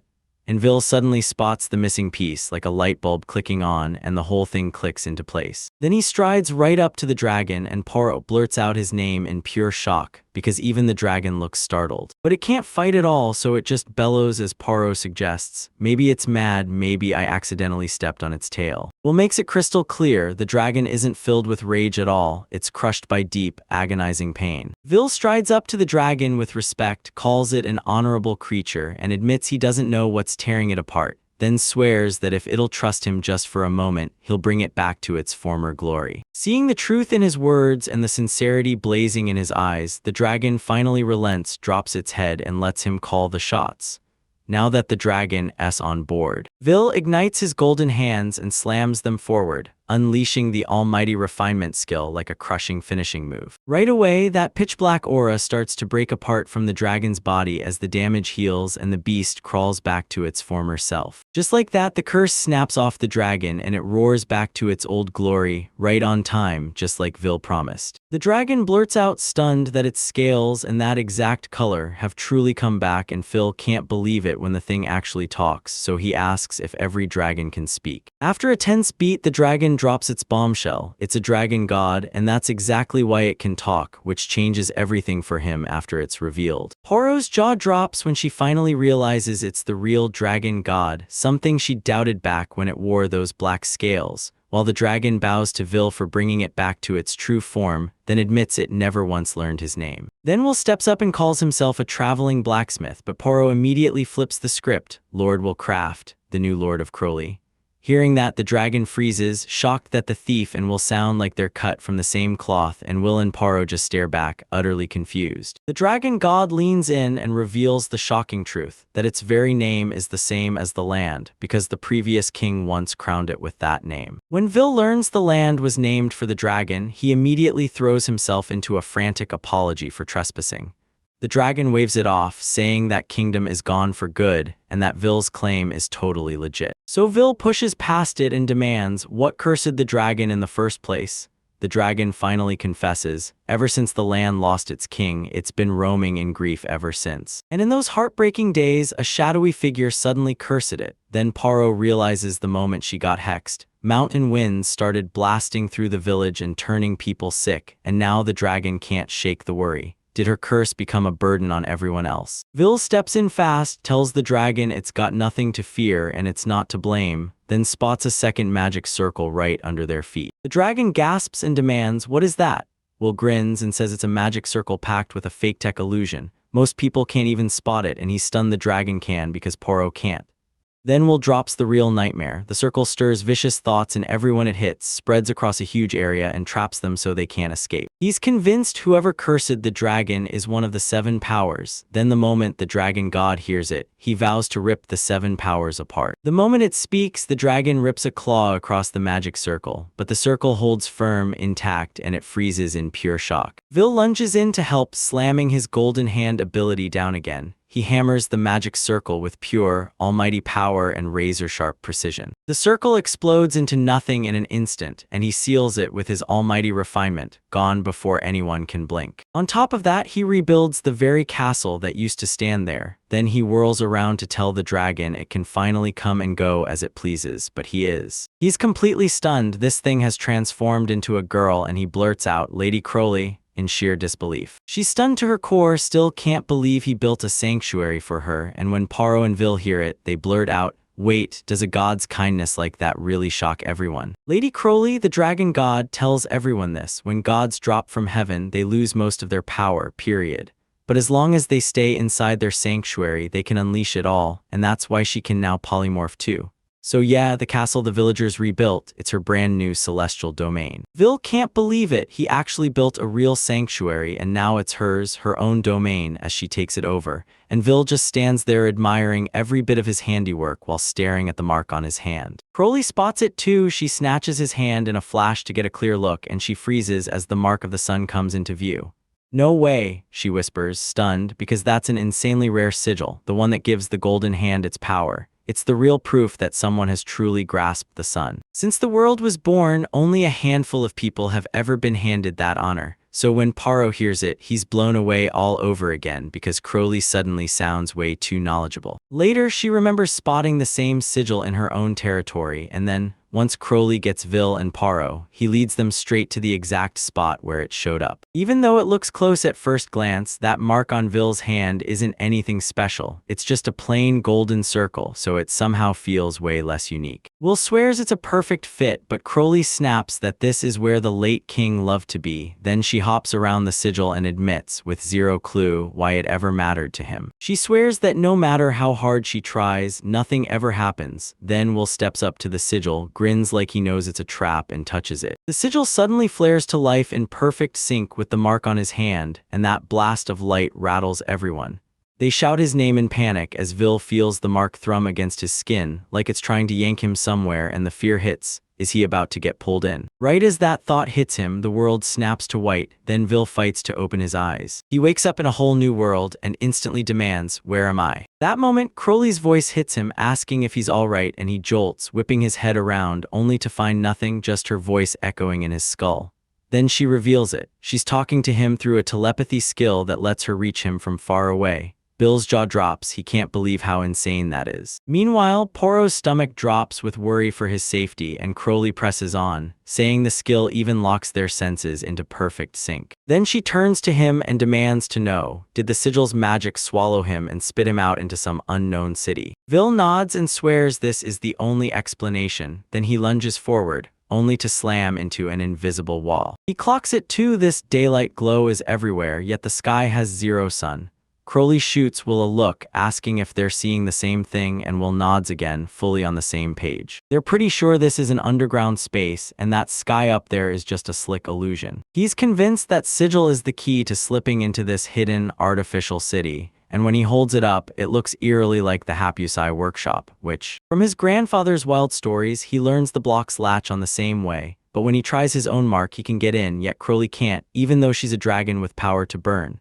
So he straight up assumes nobody else can access it either. Crowley fires back, saying she's grateful for the confidence, but she's not invincible, she has limits. Will agrees, then his eyes snap to a floating round sigil like the one on his hand, and when he feels it, something's off. It's different from the rest, so he reaches out and touches it. The sigil snaps out of existence in the blink of an eye, and suddenly a gate appears right in front of him, blowing his mind. Charlie looked at him like no way and blurted out that this was an ultra-rare, top-tier, basically impossible dungeon, the Fall, one of the 7 hills. As Will demands more answers, Crowley tells him the truth. These ancient hidden dungeons are spread across the world, and the Fall is the very first one anyone has ever uncovered. She says that when humans enter a dungeon, they usually leave behind traces of magical power, but this place has no leftover aura at all. So yeah, Will isn't just visiting, he's the first person ever to step inside. He slips through the gate and stops dead. This place is weirdly crafted, like some Hapusai smith forged that sigil by hand, so how in the world has nobody ever found it? Right then, he spots an ore gleaming on the wall, and after a careful look, Will's convinced it's not made of adamantite or divine iron. His eyes lit up like fireworks, because this unknown mineral ore could be the one he needs to forge brand new tools, so it's a must-have the second it shows up. Crowley cuts in and tells him straight up, the books she's read say these dungeon walls can't be broken, so he'll never get it out. But before she can even finish her sentence, Vil fires off his almighty level 1 destruction skill, decomposition, and smashes the wall like it's nothing, and Crowley freezes, staring in pure shock, then blurts out what he just witnessed, and whether that destruction power is really something a blacksmith can use. All confused, Will blurts out what she means, then she tells him, if your power can smash through a dungeon wall, it can wipe everything out with one strike, and she leans in like, so, do you get how deadly that is? With a shrug like it's no big deal, he yanks out his storage box and flings the ore inside, and that totally wrecks Crowley. She blurts out how he can treat this like it's normal and demands what the box even is. Then Vil presses, you mean that asterisk storage box, right? And Crowley snaps back, furious, of course I mean it. Will tells Crowley this new skill is just an extension of his golden hand power, so Crowley admits she knows golden hand is one of the top production skills, but she swears it's never been supposed to come with multiple features. Will drops the bombshell. With the golden hand ability, he's got 5 deadly skills: almighty refinement, almighty destruction, full restoration, enhancement, and a final one so wild Crowley can't even believe his eyes. Crowley stammers, are you serious? And Will just keeps going. Even though he never says what it's called, he admits he's not really into the 5th skill, muttering something like it's kind of before stopping mid-sentence. Then he pushes straight into finishing the dungeon's map. So Crowley steps in and tells him he'll have to explore first and figure out how. Vil pulls out a sheet of paper and a graphite rod, shrugs off the explore idea, and says the map is already finished. So Crowley just stares, ready to pounce with questions, until Phil taps the paper and the rod with total, show-stopping precision. Boom, out pops a detailed map, and he shoves it at Crowley like, look. Her jaw drops in pure shock as she blurts out that he can't just tell her to see things so casually, and he demands to know when Will ever got the labyrinth's layout in the first place. So Will admits that when he first struck the ore with his hammer, he used the vibrations that raced through the ground to map it out. Crowley hears that and his jaw drops because it's just like a bat's sonar, and he can't help asking, So, is there anything you asterisk can't do? He snaps back, it's nothing, because of course he's just a blacksmith who can whip up anything with ease. 2 moments later, the sigil on the ground flares back to life and Vil shoots out of the dungeon through it, just as he's about to blurt, "I'm back." Poirot barrels in and tackles him into a huge hug. Tears poured down her face as she poured out her fear and how worried she'd been. Confused, Vil insists it's nothing, no way an hour has passed until Crowley snaps back that he's wrong. Inside the dungeon, time runs wild and Vil has actually been gone for 10 full days, leaving him completely stunned. Trying to make up for it, he hands Poirot a hairpin he crafted himself, then yanks back fast like he's afraid she'll react. "Can you hear me?" he asks, and it totally startles her because yes, she can. Vil breaks it down that hairpin is a communication device so he can talk to her from anywhere, even when he's stuck inside a dungeon. And the moment it clicks, Poirot blushes soft but absolutely overwhelmed. Happily yells his name and tackles him in a big hug, then Crowley leans in and asks if it's basically the same as a telepathy device and Will just nods, saying he got the idea from her. That floors her, because he's literally building a communication device using a skill only dragons can do. After being shocked by him again and again, she just throws up her hands and stops trying to understand anything anymore. Once that's out of the way, Vil leans in and hits her with a request. A few moments later, back in Lamont Village, the very place where Vil once healed everyone, they finally started tearing into the repairs, fixing homes, and rebuilding the broken infrastructure. Right in the middle of the workers is the village chief, coughing like it's tearing his chest apart, while his granddaughter, Noah, begs him to stop and warns he's overdoing it. He just won't listen, refuses to slow down, and insists on helping rebuild the village as fast as he can. Noah tries to keep arguing, but a voice booms from above and shuts him down, saying the job is someone else's now. So Noah stares up at the sky, stunned, and blurts out, "Who are you?" It turns out the voice belongs to Will, who just barrels in on Crowley, wearing her white dragon god form. Vil lands safely in front of the villagers, drops the bombshell that he brought the white dragon god with him, and the whole group freezes. Until the second they hear that name, panic erupts, they turn and bolt, because every legend insists the creature is cursed. Crowley's heart drops when she sees how terrified they are, like her presence spells doom, and she decides to fly off, but right before she escapes, Will snaps, "Stop." As she catches her breath, Poirot blurts out to the villagers that Vil has broken the curse. Right then, everyone stops sprinting, and Vil raises his voice to promise that this land will never be cursed again. He tells them the white dragon god wasn't the villain either, she's a victim too, and now she's here to throw down a real apology. Crowley freezes, baffled by the word apology, and turns to Vil, who asks if she doesn't want to make things right. Then he plucks a scale from her, swears that this is the key to making it work, and Crowley can't stop scratching his head. Poirot even spots the scale in his grip.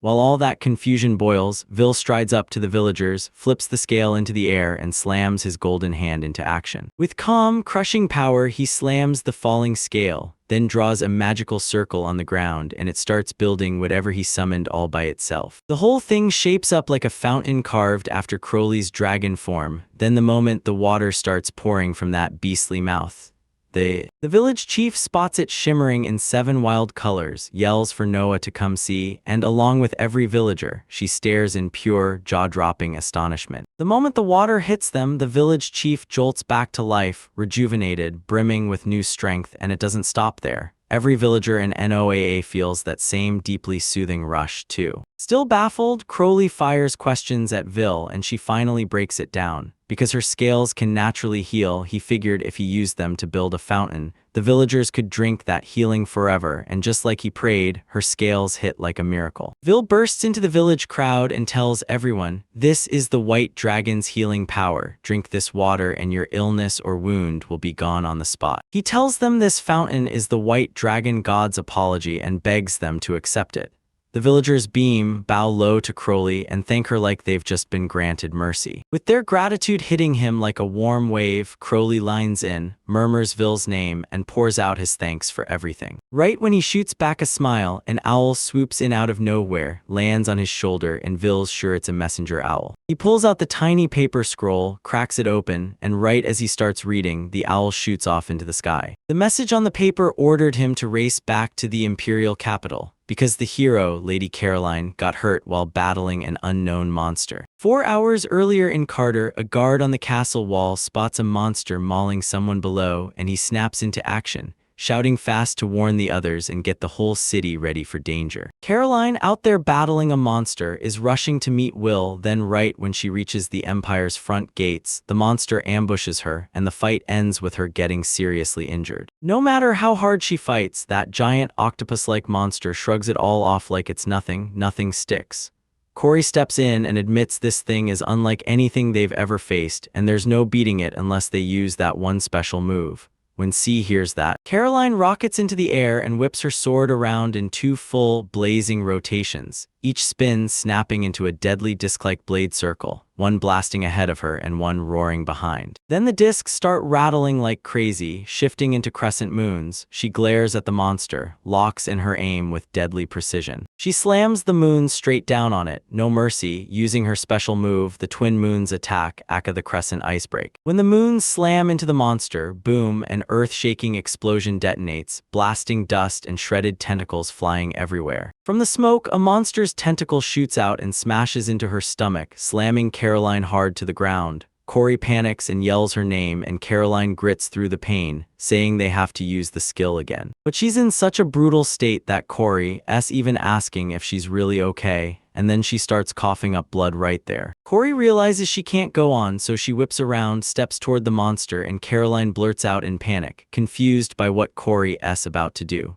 With a trembling, sad smile, Corey thanks Caroline for everything, admitting how happy it's been serving by her side. Caroline realizes what Corey is trying to do, so she begs her to stop, but before the words even finish, her holy swords rip from her hands and slam together with Corey. Corey rockets straight at the monster, slams her absolute zero ability into action, and burns every last ounce of strength to form her body and fully seal the creature in ice. Caroline screams Corey's name in pure panic, then she snaps awake in a cold, hospital-like room, her wounds bandaged and soothed, right before her strength craters and she starts to fall. Will scoops her up, tells her it's fine now, and begs her to finally rest. Because the moment she sees him again, memories of Corey's sacrifice slam into her, and she breaks down in tears right in his arms. A few moments later, Caroline finally steadies herself, still rattled but calmer enough that Will gets it. That holy ice sword wasn't just gear to her, it was family. Oro leans in and asks if the holy ice sword can be fixed, and Will shoots back that the Hapusai were trusted with keeping the holy swords in check. Because they're built like humans, once their body gets shattered, they basically die, so proper upkeep is everything.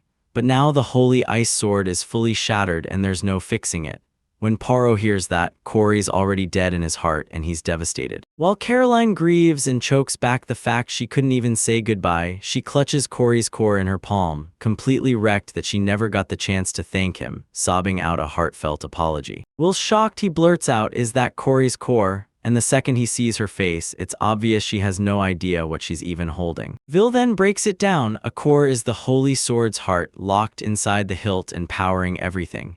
And since it looks totally unbroken, he's betting he can fix Corey. Caroline can't believe what she's hearing, so she asks if he can really fix Corey, and Will fires back that it might actually be possible. One tiny slip and Corey would be dead because Caroline would end his life with her own hands. Stunned, she stares into Corey's core, weighs it all in her mind, then commits, convinced a world without Corey isn't worth breathing in. She clenches Corey's core in her palm and thrusts it toward Will, daring him to move, though he hesitates at first. Will. Still, her resolve hits him hard, so he steels himself and pushes forward with the attempt, even as doubt gnaws at his guts, because his own grandfather could barely manage simple repairs on a holy sword, and this one has no body at all, leaving him to wonder if he can really forge a whole new one from nothing. Caroline grips the core in her hand, begs Corey to come back, and then boom, it erupts with light, shaping a dazzling magic circle out of nowhere. Seeing it, Vil snaps to attention. This core is flashing the sword's blueprint. He tries to think his next move, but before he can even decide, he slams his golden hand into action. Then he fires up 5 hidden production skills he inherited from his ancestors at the exact same time, weaving them together into a brand new skill called. He rips apart a relic, reforges it from scratch, and then smashes that power straight into the core. Meanwhile, at the Empire's border, right where Corey froze the monster and trapped it in ice, Leisha charges in with the full Imperial force, ready to fight, because that ice won't hold for much longer. With soldiers raising their weapons and holding their breath, Lakia steps in closer, like she's about to meet the monster face first. She can't shake the question, what kind of creature is so deadly that even the ice heroine dared to seal it at the cost of her own life? Then the ice cracks apart right as one of the monster's tentacles tears free and whips straight for Lakia. Just as it's about to hit her, she whips around and screams at the soldiers to open fire. As they fire, the tentacle whips its attack away from Lakia and lashes the soldiers instead, right across their line. One soldier gasps that the monster looks even tougher now, like it leveled up after battling Caroline. As soon as Lakia hears it, she refuses to let it slip away. She bolts forward and smashes into it before it fully breaks free, blasting it instantly with her lightning skill, Cobra. As her attack hits, the monster's tentacle sparks with electricity, and for a split second, she actually grins in satisfaction. Tiny tentacle fragments snap onto a bunch of soldiers, and in seconds they start aging at lightning speed. So Lakia screams for everyone to stay back and never touch them because those tentacles suck out their life force. While she can't understand why the monster won't die, it snaps its freed tentacle and smashes the remaining ice to pieces. Then panic erupts among the soldiers and Lakia screams for them to stay back. She declares she'll take over from here with her sword art. Then one of the soldiers snaps, calling it a holy technique and warning it'll chew up both her and the blade's lifespan. But when Lakia doesn't even think about backing down, he finally gets how serious this is and orders the rest to yank back and retreat toward the imperial capital. With that, Lakia drops to a sincere bow to her holy sword, Kaimnari, apologizing because she can feel the chaos charging straight at her. Kaimnari shrugs it off and says, "I made this choice ages ago the moment you were chosen as my bearer, even if you're not the perfect lady I pictured." Still, she admits every moment they shared was a blast and Lakia fires back a heartfelt thank you. Then the ice trapping the monster snaps into nothing as it lunges for an attack, right as Lakia rips off her eye patch. Then she snaps her divine eye onto the monster and unleashes divine Time Lord's gaze, freezing it in place like it can't even breathe. With the monster pinned, she launches upward, drops her whip, and it erupts with savage lightning as it coils around her in midair.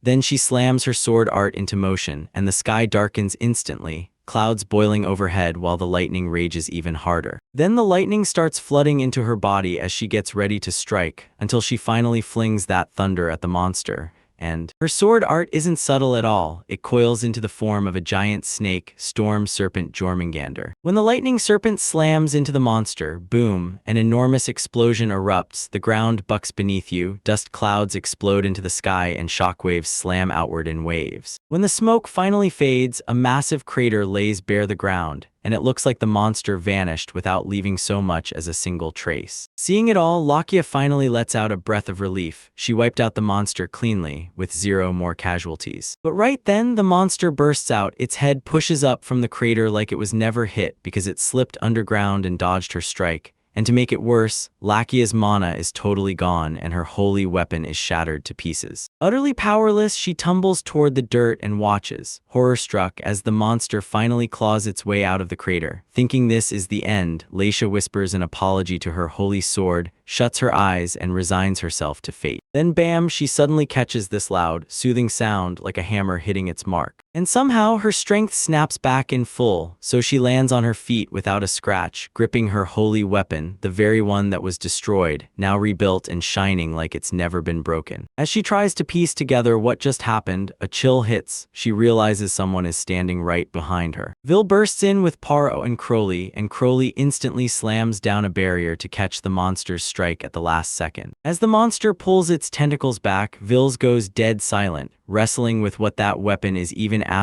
supposed to mean. Thinking back to how he just restored Corey, he realizes a weapon isn't only something you grab to protect yourself. It's something that becomes part of who you are. That thought ignites a hot, rising fury in his chest, because the monster didn't just break something priceless, it tore into the people he loves and turned their lives into pain. As Crowley drops the barrier, the monster comes roaring in with another brutal strike. Then Lakia shoots between it and Vil to take the hit and shield him. As she charges in, she screams a warning to everyone. This monster is terrifyingly dangerous because even when you slice it into pieces, it still won't go down. She swings her whip, lightning crackling through it as she slices one of its tentacles. Then her face twists with confusion when, for once, it doesn't start regenerating like it always does. She snaps to the truth. Vil didn't just bring her holy weapon back, he supercharged it too, and pure joy lights up her face. With that out of the way, Poro and Crowley crash the fight too. Poro chops off one of the monster's tentacles, and Crowley blasts it with scorching fire breath. Right when Poro slices through another tentacle, Yazora snaps at her to watch every touch, because those tentacles feel like a curse, draining the energy out of the holy blades the moment they connect. At last, Crowley spots it. The monster's body twists and mutates midair, shredding its old form and remaking itself into a brand new beast, the divine lion. While Laquia reels in shock at the monster's transformation, it erupts into a furious tentacle attack, whipping out so many that Poro and the others can barely dodge in time. Bill jerks the others back and then slams himself with the almighty refinement skill. It all snaps into a blazing body upgrade. Poro and the others stare in stunned silence. Then Vil barks at them to get away and hand the little cub to him. Right then, the monster rockets forward and swings, boom, right at Vil, and he slips the hit like it's nothing, then needles it with a grin. Are you blind or just too slow? Poro's eyes go wide at Vil's sudden burst of speed, and he blurts, "How'd you get that fast?" Right before Vil can answer, the monster lunges again. But he dodges again, and this time his escape snaps the creature's claws clean off. Then he explains it. His almighty refinement lets him reshape anything, even his own body, and sure, it only lasts a short time, but for that moment he turns into a literal superhuman. As Poro and Lackey size up Vil's skills, Crowley barges in fast and shouts for him to stop, because that lion looks cursed, just like she did the moment Vil first saved her. Vil hears it and snaps his eyes to a jewel wedged in the monster's forehead, then realizes that vile gem might be the very thing fueling the curse. Then the monster starts writhing in pure agony, clamping both hands to its head, and Crowley swears it's trapped in unbearable pain. Vil studies the jewel and realizes it's sunk deep into the creature's brain. Yanking it out by force could kill it, while Laquia mutters that it looks just like her own right eye. Vil leans in and studies the cursed circle etched into the jewel, realizing the design is twisted beyond reason. Then the monster snaps from the pain and lunges straight at him. Vil, fully ready, swings his hammer and blurts out that this thing clearly needs repairs. With one thunderous swing, he fuses total refinement with raw destruction, swells his hammer to terrifying size, and slams it into the jewel. The cursed circle explodes into nothing the moment it's broken. White-hot light rips through the air, and a brutal shockwave blasts outward, shaking everything in its path. When the dust clouds swallow the battlefield, Crowley blurts Vil's name like his life depends on it, and when the haze finally lifts, the beast is still standing, alive. But the moment the curse is shattered, it staggers and collapses in shock, and Vil tells it the cursed jewel is gone for good, so it can finally be free. Stunned and totally baffled, the lion creature demands how it's still alive, and Vil's jaw drops when she finally realizes it isn't a male beast at all, but a lioness. She's finally safe, and that relief hits like a wave. Then the lioness can't hold it in and bursts into tears, thanking her with all her heart for saving her and shutting down her madness. As she thanks him, he lightly pats her head and brushes it off with a no big deal. Then the lioness turns and walks away, smiling through the promise that fate will reunite them someday. Realizing the lioness is actually a girl, Laquia's patience snaps. She curses under her breath and wonders if she's got to battle a lioness too. And when Will says the lioness is way more energetic than he thought, something suddenly lunges out of nowhere and attacks him. Turns out the curse wasn't just a mystery, it was puppeteering the lioness, hiding inside the soldier's body the whole time. And then boom, it finally tears free from the ground in its real shape and demands answers. How is the lioness still alive, even after that cursed jewel got shattered? Sensing the curse finally stop hiding, Vil leans in and demands, was its main body trembling underground the whole time while it watched him through the night's eye? The curse zeroes in on Vil and demands, how do you know my methods? Vil snaps back, I don't, I just studied the bones of a truly garbage tier item and figured it out from the structure. Since it looks like this curse loves messing with lives, Vil vows he'll rip out the twisted core and set everything right.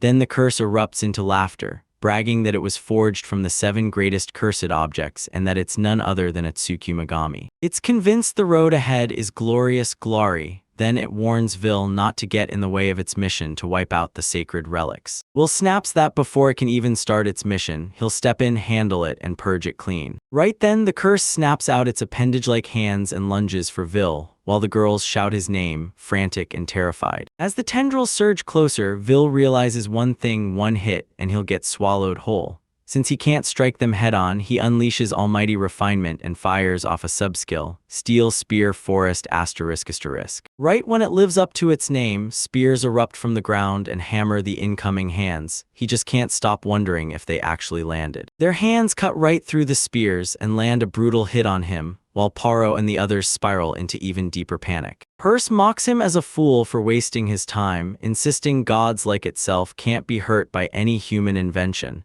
and that only things touched by the divine can even phase it. Vil rockets into the air, slams his golden hand on, and declares, "If this curse has a say, I'm going to find out right now." He grips the divine hammer Mjolnir, slams into a curse-filled throw, and fully believes he's hurling the hammer itself. The curse yanks all those hand-like limbs into one giant mass, then lunges to grab it and crush it. Turns out it's a holy sword, one that slices straight through the curse and lands a deadly hit. Vil's left reeling as the curse demands to know how he can wield something holy. Will tells them straight up his real sacred relic is his hammer, and he's got only one, so there's no way he can risk losing it. Then he points to that floating, boxy thing above him and forges a holy sword from it. The blade starts degrading at lightning speed and then just crumbles into nothing right in the middle of the fight. Will snaps back that only sacred relics can hurt a god, so he forged a fake one with magicka and it'll work for just 1 minute.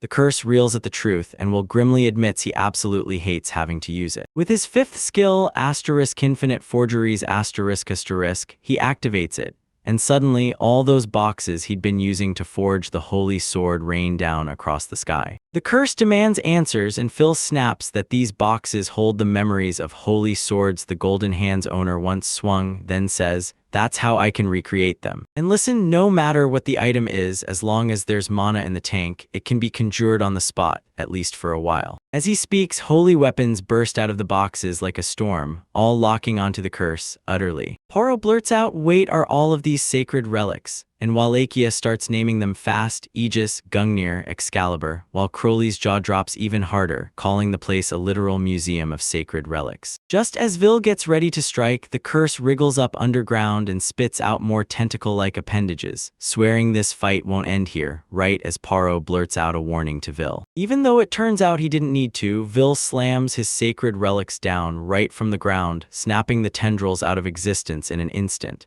And as the curse howls in agony, Vil gets asked if he also made relics underground, and he totally brushes it off, then quietly apologizes to the flickering relics as they blink into existence, only to vanish a heartbeat later, before he hurls them all straight at the curse. Hit by the sacred relics, the curse gets wiped out completely, gone in an instant. And right before it dies, it whispers to Vil that the 7 powers will someday spell his doom. Moments later, while Will tries to catch his breath after the fight, Poro holds out an apple, only for Caroline to shove her back and tell her to let him rest.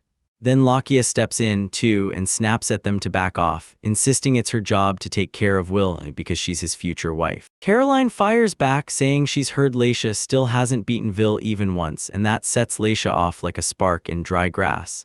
Laisha snarls that she doesn't need some old hag like Caroline keeping score. While they're busy bickering, Poro just hands Vil the apple again. Now that his mana is back, he orders them to split it and pass it around. But every single one of them shuts that down. Then, in total unison, they demand he eat from their hands to speed up his recovery. Vil can't stop laughing because they're bickering 1 second and perfectly synced the next. And yep, someone else backs him up. Turns out that person is Empress Artemis. She storms in just to see him and asks how he's holding up. Then she takes his hand gently and tells him, softly but firmly, to get a full, proper examination, because he's the Empire's precious treasure after all. Caroline doesn't waste a second. She steps in fast and grills Artemis, demanding to know what she's really implying by calling Vil the Empire's treasure. Vil declared that he's a citizen of the Gaitenerga kingdom and that the Empress can't just sweep him into her empire on a whim. Then he hit back, she can asterisk, because she's already handed him a noble title. And when Caroline heard that, her eyes instantly shimmered with tears as disbelief choked her. "So it's true, you've really become a noble of the Empire." As she confesses she never thought it would end up like this, Vil steps in softly and tells her, "It's okay, everything's going to be alright." With a dazzling grin, he swears that no matter what comes, he'll always protect her. She shoots the line a stunned look, and when he means every word exactly as he says it, steam practically blasts from her ears. Her face turns blazing red with pure embarrassment. She storms out of the room, shouting that she needs to cool off outside, and when Vil clocks her reaction, he whips around to everyone and asks if she's really that thrilled that he promised he'll keep her sword safe. Nobody answers. They're all just sitting there, staring, stunned by how clueless he can be. Artemis brushes it off and insists she can't ever repay him enough for saving her empire from a disaster nobody's ever seen. Then she crowns him the Empire's most revered hero. Vil snaps that calling him a hero is way too much, and Lakia flat-out disagrees, because hero still doesn't even cover what he saved.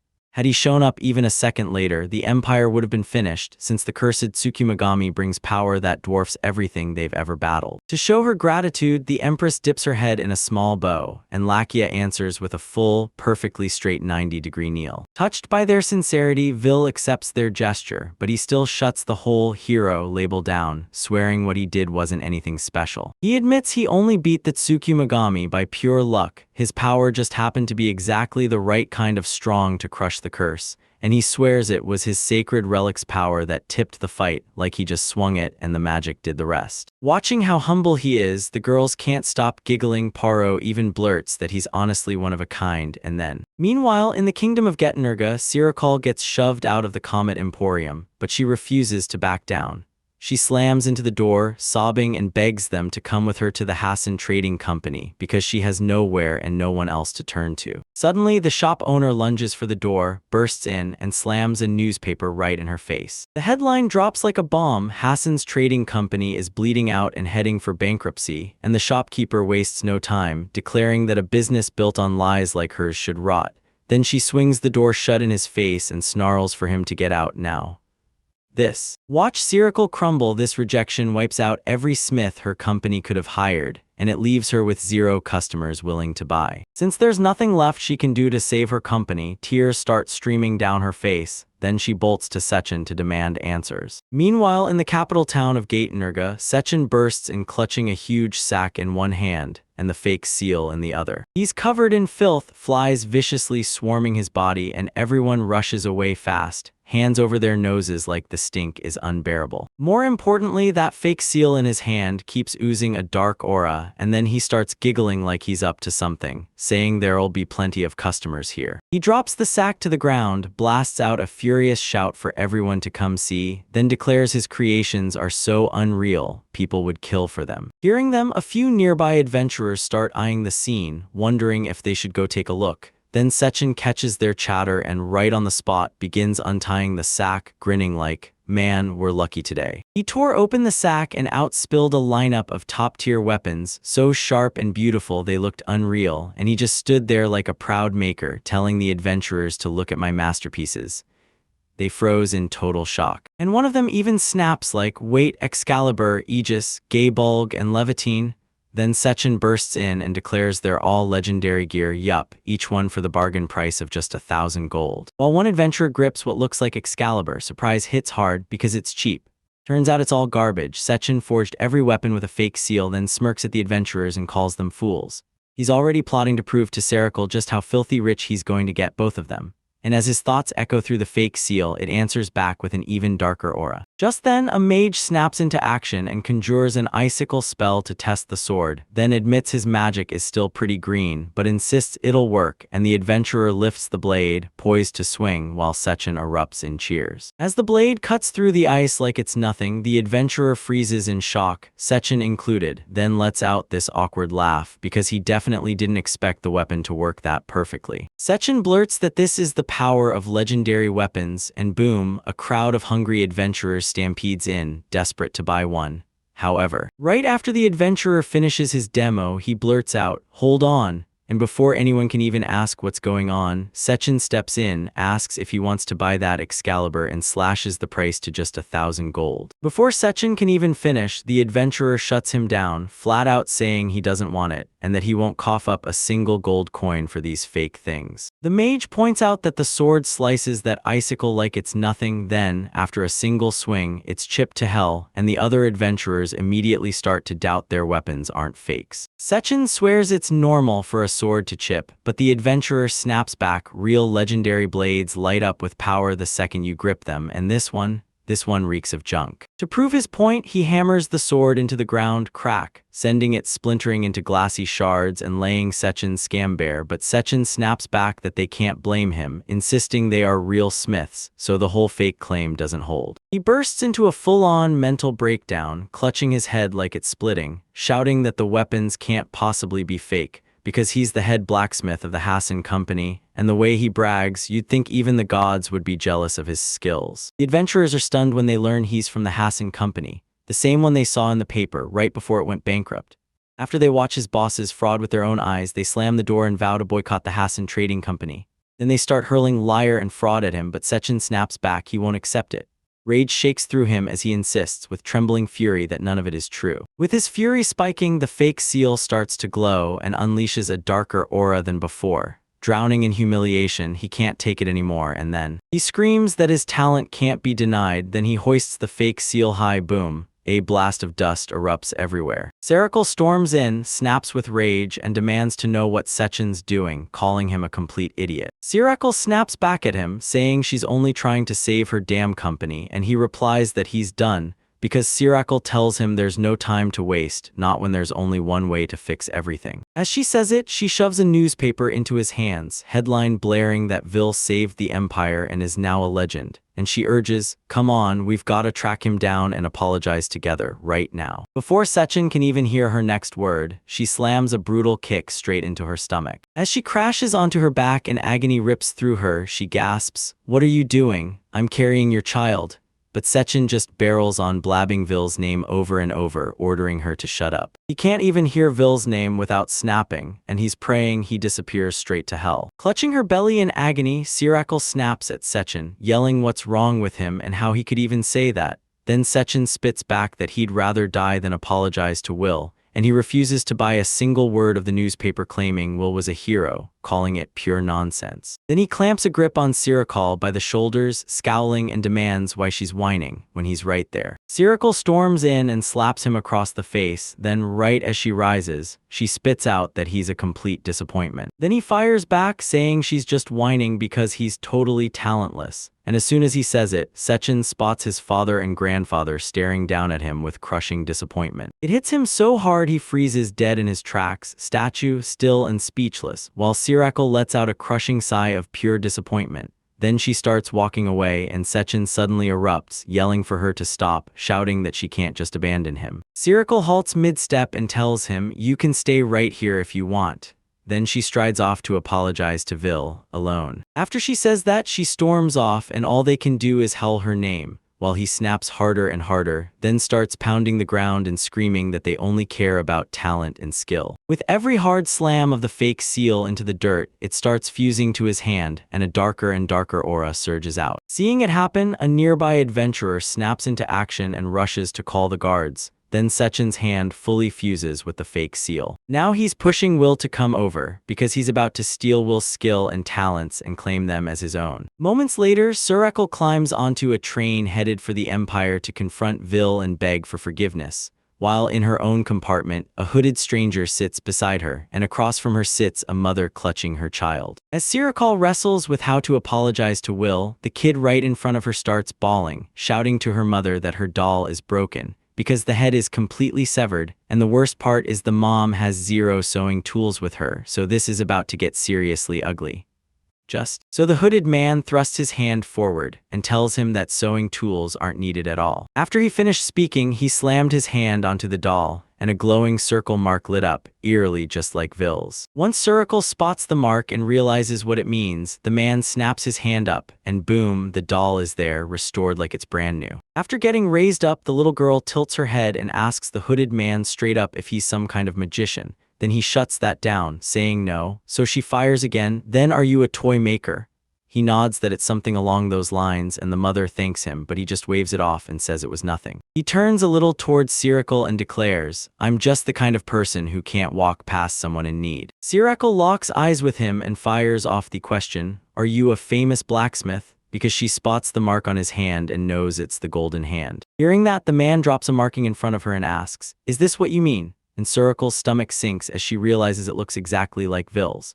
She remembers how Vil's right hand, marked the same way, carried a special power, and now she's staring at the possibility that this person has it too. With a shaky breath, she blurts out an apology for asking so suddenly. Bowing slightly, she asks if he'd join forces with her trading company, and as soon as she says it, the man reveals he's heard the Hassan Trading Company is getting hit with nothing but brutal bad luck. Cyril freezes in shock, wondering how this stranger even knows her name. When the man calmly tells her he's got zero plans to join any organization because right now he's chasing a bigger mission, building something. That answer hits her hard, and suddenly Cyril can't help but see the same fire in him that she saw in Vil. She blurts out another apology, admitting she couldn't stop herself from asking. Maybe the pregnancy has warped her thoughts. When he hears it, the man just shrugs and calls it a good thing, because to him, out of everything humans bring into the world, children are the most fascinating. Cyril clocks that comment and finds it weird, so he repeats the word creation like he can't let it go. The man reaches into his hand and slides it to her. Turns out it's just a piece of candy, but he's convinced it'll make her feel a whole lot better. Candy is exactly what she wanted, but she can't bring herself to flat out refuse it, so she stumbles through an awkward thank you. He grins at her, and it's the kind of smile you can only see through the wrinkles by his eyes, and that look makes Cyril feel pushed. The man seems to expect her to eat right away, so she pops the candy into her mouth. The second it hits her tongue, pure deliciousness explodes in her mouth, and she swears she's standing in a blooming field of flowers. Then a rush of happiness crashes over her, and she can't help but wonder, what is this? Still dazed from the candy, Cyril watches as the man snaps up and declares he's getting off right here. Then the woman shoots back that the train won't stop until they hit the imperial capital, his final stop. He just waves it off, says he's fine, and thanks her for worrying. Before he heads out, he spins back and tells the young girl, take care of that doll for me. He drops that line and takes off while the woman and her kid wave him goodbye, but Cyril just stays frozen, stuck in a trance. Right when the woman praised him for being so kind, the whole train lurched with a violent jolt, because something just hit and everything suddenly went chaos. Turns out the train's steam locomotive boiler blew apart, steam and chaos erupted, and the front of the train slammed to a sudden, violent stop. And just like that, the trailing cars get crushed by their own momentum, smashing into each other in a brutal, full-blown chain reaction. Absolute chaos erupts as passengers scramble to flee, but every escape attempt crumbles. Then the train cars collapse around them before they can even blink. Meanwhile, the hooded man hangs in the air overhead, grinning as he watches the chaos rage below. Then, with a wicked grin, he taunts everyone that this is just one more tragedy unleashed by the Seven Powers. Moments after the hooded man vanishes, Crowley slams into the crash site with Will and Paro riding on her back, and the second he sees countless bodies scattered through the wreckage, horror hits him like a truck, the devastation crushing him to the point he can't stand it. Paro spots a few passengers still breathing and snaps, asking if they're just waiting for an Empire rescue team. Then Crowley cuts in, saying they should haul the injured back to the Empire themselves. Vil has another plan brewing, but Crowley cuts in fast. If they don't move right now, the death toll keeps climbing. With everything on the line, Vil shuts the gap fast and fires up his golden hand ability to end it right now. As he dives into the wreckage and starts tearing it apart inch by inch, he spots magical circles scattered everywhere, ones that match the exact same runes he's been dealing with for days. Alright, now he starts studying the damage those magical circles unleashed, and what he finds is brutal. An injured pregnant woman, a person with a ruptured internal organ, someone flatlining in cardiac arrest, and another writhing through a cerebral hemorrhage. After scanning the other passengers, he finally clocks exactly what's going on with each of them. Then it hits the final step, boom, full restoration, and the moment it kicks in, everything starts floating in midair like gravity just got erased. Not just the train, people start healing too, their wounds snapping shut so fast it's unreal in an instant. Everything snaps right back to normal, like that nightmare never even happened. The train's fully restored, and Paro can't believe what he's seeing. Who barrels in to hug Will and showers him with praise for fixing everything in one go, and Will's stunned like, wait, did I just level up? but right then he brushes it off because keeping everyone safe hits harder than any shiny new stat. Suddenly someone yells his name and he snaps his gaze downward. He spots a familiar face and it hits him like a punch. It's his ex-fiancée, Sirikal, the one who shattered everything by betraying him with his own brother. She drops to the floor in a rush, sinks to her knees in front of him, and keeps blurting out desperate apologies over and over. Right as the dragon starts its descent, she's already breaking down in tears. Then Vil suddenly throws himself off and sprints over to Sirikal, shouting at her to stand up. As she lifts her head at his voice, Vil leans in and tells her the passengers are about to be put through a full, no-holds-barred exam at the Imperial Capital Hospital. Since she's pregnant, he'll carry her first, and once Sirikal sees how gentle he is, unlike his brother who literally kicked her in the stomach, she finally realizes she was dead wrong. Now, with tears spilling as she heads toward Vil, she has to admit she made the mistake. She drops to the ground and keeps apologizing nonstop, and it freaks Will out completely. Moments later, he crammed every kid and every woman he could onto Crowley, told her to haul them straight to the capital, and then snapped the rest of the passengers into the grim truth. They'd have to sit tight until the rescue team showed up. With everything finally settled, Crowley shoots off and Vil can't stop staring anxious as she rushes away with the injured in her arms. He shrugs it off and turns back to the train, and wow, something's off in a way that doesn't add up. He already used his restoration skill to put everything back to its original state, so why does it still feel wrong? Those tracks look spotless, so there's no way an accident just happened by itself. Poro figures someone must have set it up, and Will nods, saying magic can absolutely pull off something like that. Just then, he spots a dark aura crawling out of one of the compartments, and he doesn't even answer Poro's question about what's wrong. He bursts into the compartment where the aura is supposed to be, only to find nothing but darkness inside, and since Poro doesn't react at all, he demands to know why she can't see it. Poro shakes her head. She truly can't, because from her eyes that dark aura isn't there. This shocks Will, and he can't stop wondering if he's the only one who can see that aura rippling outward, tracking its trail as he steps off the train. He realizes Crowley is getting left behind by something up top, so he kicks in his analyzing eyes and zooms in. He realizes the dark aura isn't coming from nowhere, it's pouring out of a doll a kid is clutching, and a terrifying dread slams into his chest. After putting a huge distance between himself and Crowley, he snaps to attention and barrels after her, then tells Poro, "We're turning back straight for the Imperial capital right now." On his way to the capital, Vil suddenly realizes he's about to arrive, but by then, it's already over and he'll be too late. So he grabs a teleportation crystal, vanishes in a blink, and reappears right in front of the Imperial hospital, still clutching Poro. He instantly spots a sinister dark aura pouring out of the hospital, and it screams, "They beat you here." He shrugs it off and clocks that Poro still hasn't hopped down. She's downright enjoying the hugs. He speaks her name in a soft voice, and only then does she finally slip off him, claiming the teleportation crystal was so blistering fast she didn't even notice they'd already landed. He doesn't buy it. He bolts straight into the hospital and orders Poro to follow him right now. As soon as he steps into the hospital, darkness swallows the halls, but nobody inside reacts, not a single soul. That's when it hits him. It isn't just Poro anymore.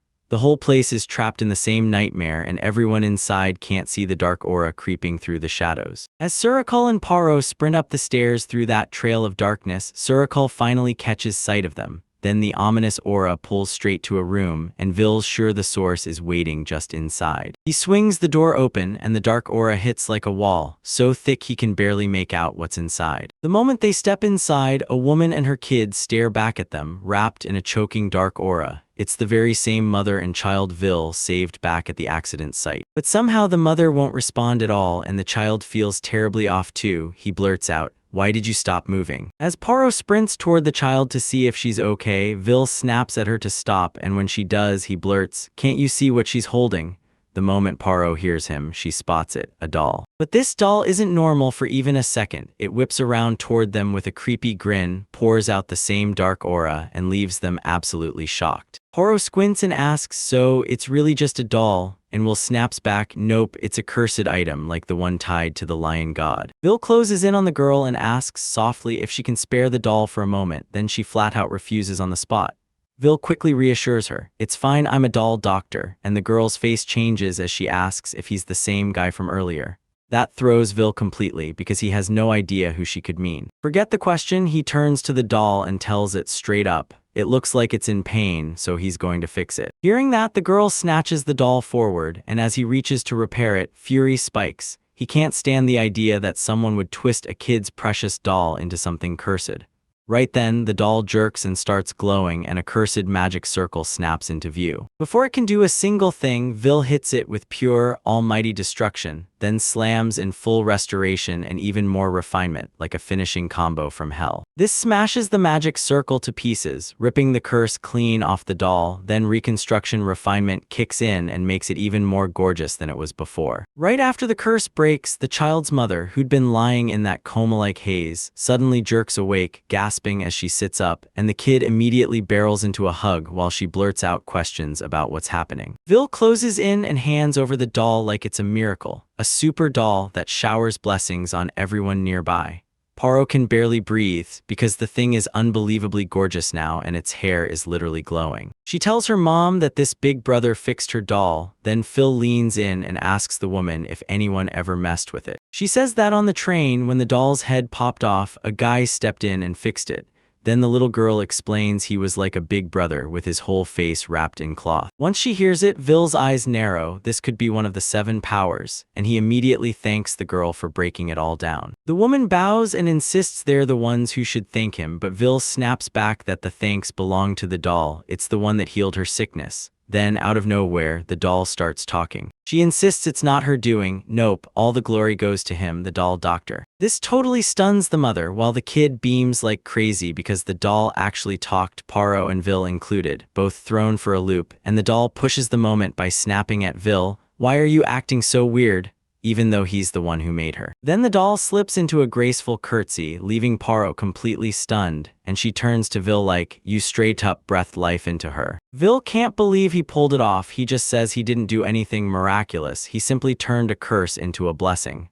Right then, someone starts peeking through the entrance. Turns out the observer is Siracle. He's been secretly watching the whole thing, and seeing Vil's earlier miracle of reviving the dead from that train crash makes Siracle start believing his powers are straight-up godlike. Right then, the boy shouts for his mom. His battered legs are miraculously healed, and he hauls himself up to walk. Then someone yells that their chest pain has vanished, and another person screams that their vision is back. And on top of that, the guy doctors told he had only 3 months to live is suddenly healthy enough to walk out as a discharge case. Staring at all of it, the hospital doctor is so stunned he blurts out that a god must have descended on the place. But only Siracle knows what's really happening. It's the doll Vil made, and she can't help but think he's truly extraordinary. Then it hits her what she truly wants, Vil, and the moment she decides to win him back, she doesn't waste a second. While Vil and Paro coo over how adorable the doll is, Siracle bursts into the room and snaps his name, tears shining in her eyes, swearing she's been searching everywhere for him because she finally has to tell him something important, and Paro glares at her like he's ready to throw down. As Vil climbs to his feet and blurts out an apology,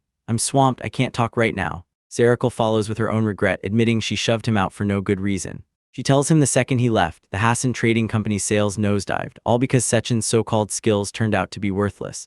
Siracle's voice cracks as she says she can't stand watching the company they once built crumble in front of them, so she's convinced the customers will flood back the moment Vil comes around again, so she begs him right to his face to come back to her. Vil shoots it down instantly, not even bothering to look back, and that cold refusal knocks her speechless, so she blurts out, "Are you really mad at me?" With a troubled look, she insists he's furious that the very people he once loved betrayed him. And still. Right as she's about to speak, Paro lunges in front of her and knocks her back. Then he explodes, shouting that she's too persistent and furious that she needs to stop turning this into a spectacle.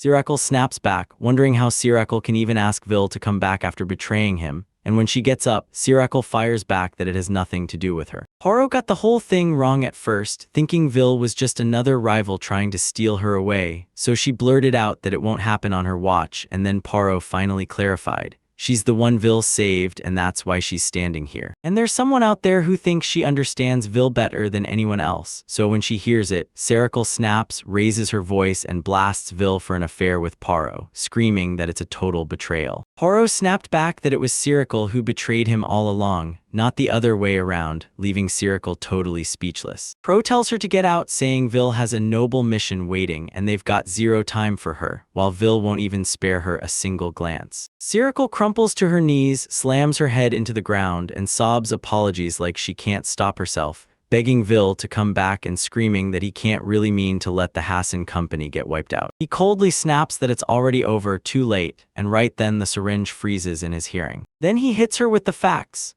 She was the one who bragged the company was hers alone. She even claimed its success as her own work and said it had nothing to do with him. So if that's the story, she doesn't get to dodge now, she has to fix whatever mess the company is in. Just like he warned the day he disappeared, once he was gone, all of this stopped having anything to do with him. Shaken to the core and totally lost, she starts questioning how she could have been so foolish. Then her whole body starts to tremble as she rushes to apologize to Will, Sechin, and her baby, realizing there's no fixing it now. Then boom, her belly swells like a balloon, doubling in size in the blink of an eye. She shocks the whole room as she keeps repeating, "It hurts," and right then, Bill spots it instantly. The black aura is back, blasting out from Siracle's body like pure darkness. Panicking, he blurted out whether that hooded man had touched her too.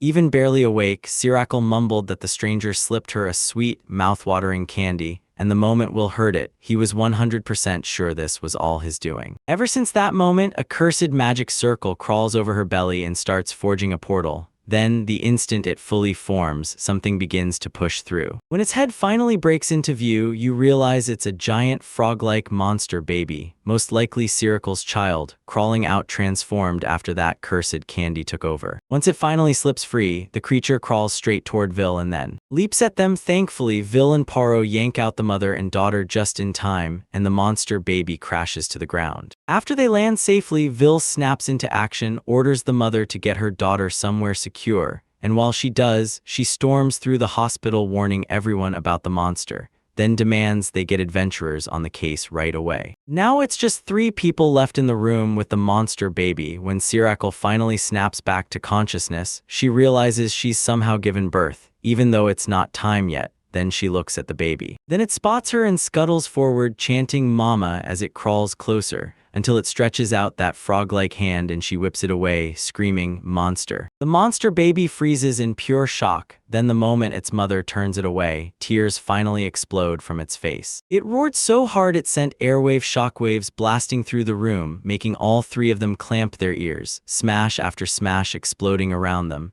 And Vil couldn't help but wonder if that kid was firing off wind magic. But since there's no spell and no magic circle in sight, Vil's mind snaps to a terrifying conclusion. This kid is overflowing with extraordinary magical power, so when Paro blurts out, "What do you mean?" Will warns that the hooded man's curse could be driving the kid's magic straight out of control, and when Siracle hears that, her eyes widen because she realizes the candy she just ate is the spark. The monster baby keeps wailing and Bill shouts to her, insisting that even if the parents are awful, the child must never be the one to pay the price. And it reminds her she's the only mother this child has, so she whirls toward the crying baby, and in that moment she realizes this isn't the baby's fault at all. She crawls toward the creature, whispers to it, and slips her hand into its. Then she presses her forehead to the baby's, choking out apologies as she admits she brought him into the world but pushed him away. The monster baby's cries die down and it clings to her, calling her Mama. Vil and Paro finally drop their guard, tearing those ears loose like they've been holding their breath just. Then a bunch of adventurers storms into the room, spots the child, and screams "Monster," and Vil doesn't even get the chance to stop them. The adventurers raise their weapons, then slam a brutal combo fire, wind, and lightning straight at the baby. Right before the attack can hit, Siracle rockets into position and shields the child with her own body. She takes the full blast head-on. She gets blasted with devastating burns and crumples to the ground like a lifeless doll, leaving the monster baby reeling. Then the moment hits and rage starts to shake through the child. And the adventurers suddenly realized they'd stepped into a nightmare because they'd made a terrible mistake. Then the monster baby lets out a sonic scream so brutal it dwarfs its last one, at least 100 times stronger. That blast hits so brutally hard that Villain Paro can barely stay upright, while the adventurers it's meant for get blown apart into nothing but wreckage. But the shockwave doesn't quit. Its sonic blast rips through the whole hospital, cracks it wide open, and sends the building crashing down. Right then, he slams his golden hand to life and swings the divine hammer, unleashing a restoration that mends everything. In the blink of an eye, the world snaps back to normal, and just like that, the adventurers get shoved back into the real world too. As they scramble around, yelling "What happened?", Vil explodes with fury, roaring at them from the chaos. Rage flares in his voice as he demands to know how they could do something like that to a child. Shaken by his rage, the adventurers bolt and keep apologizing as they run. And when Paro snaps that they were totally rude, Suricle is revealed to be perfectly okay. As her eyes flutter open, the pain vanishes and she realizes Vil is back right now. Then, right in the middle of everything, she hears a baby's cry, looks down, and freezes as the tiny one finally shifts into a human form. Joy hits so hard tears spill from her eyes, and when she cradles her child in her arms, disbelief and pure happiness flood her like she can't even breathe. With the curse still clinging to him, the kid keeps a huge well of magic, and Vil's sure he'll one day learn to control it.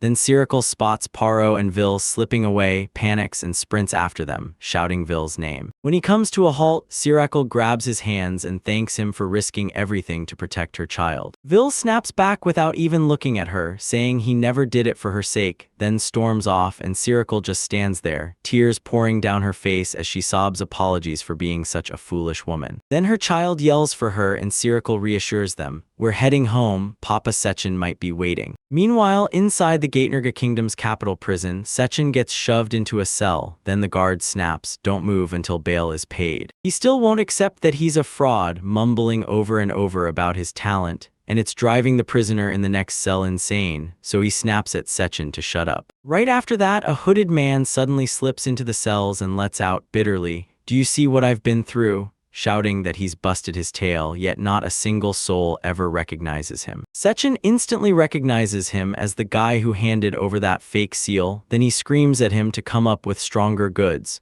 because Sechin's not after luck, he's after real talent. In the blink of an eye, the hooded man slips behind him and claims he already handed him the strongest item, while Sechin snaps back that it's still not strong enough. While everyone keeps staring down at him and laughing, the hooded man strides up to Sechin with a crooked grin and asks, "Why don't you just take everyone's arms?" After that, he slaps Sechin's twisted arm with a hand branded like the Golden Hand, and the arm warps in a grotesque transformation.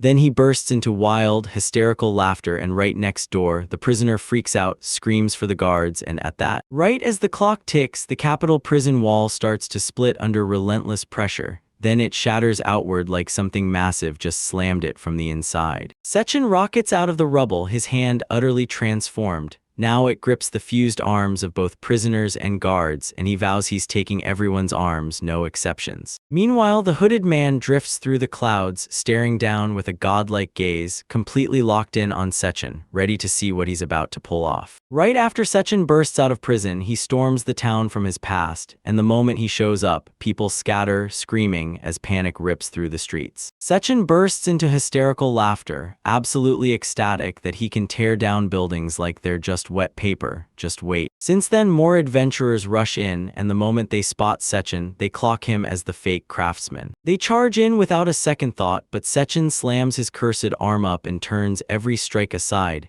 Then he whips that arm through the air and sends them crashing down to the ground. But then gone, their arms are mysteriously missing and their skills won't budge, no matter what they do. Then bam, turns out every single one of their severed arms has been yanked back on, all strapped to Sechin's cursed hand. Right then, the guildmaster of the Adventurers Guild storms in, barking for everyone to back up, then charges straight at him to strike first. She snaps forward and slashes the arms Sechin has gathered. Wham, sending them tumbling off his cursed arm and freezing him in pure shock. Swearing she'll defend the town at any cost, she vows to take him down, and the adventurers practically breathe out when she finally shows up.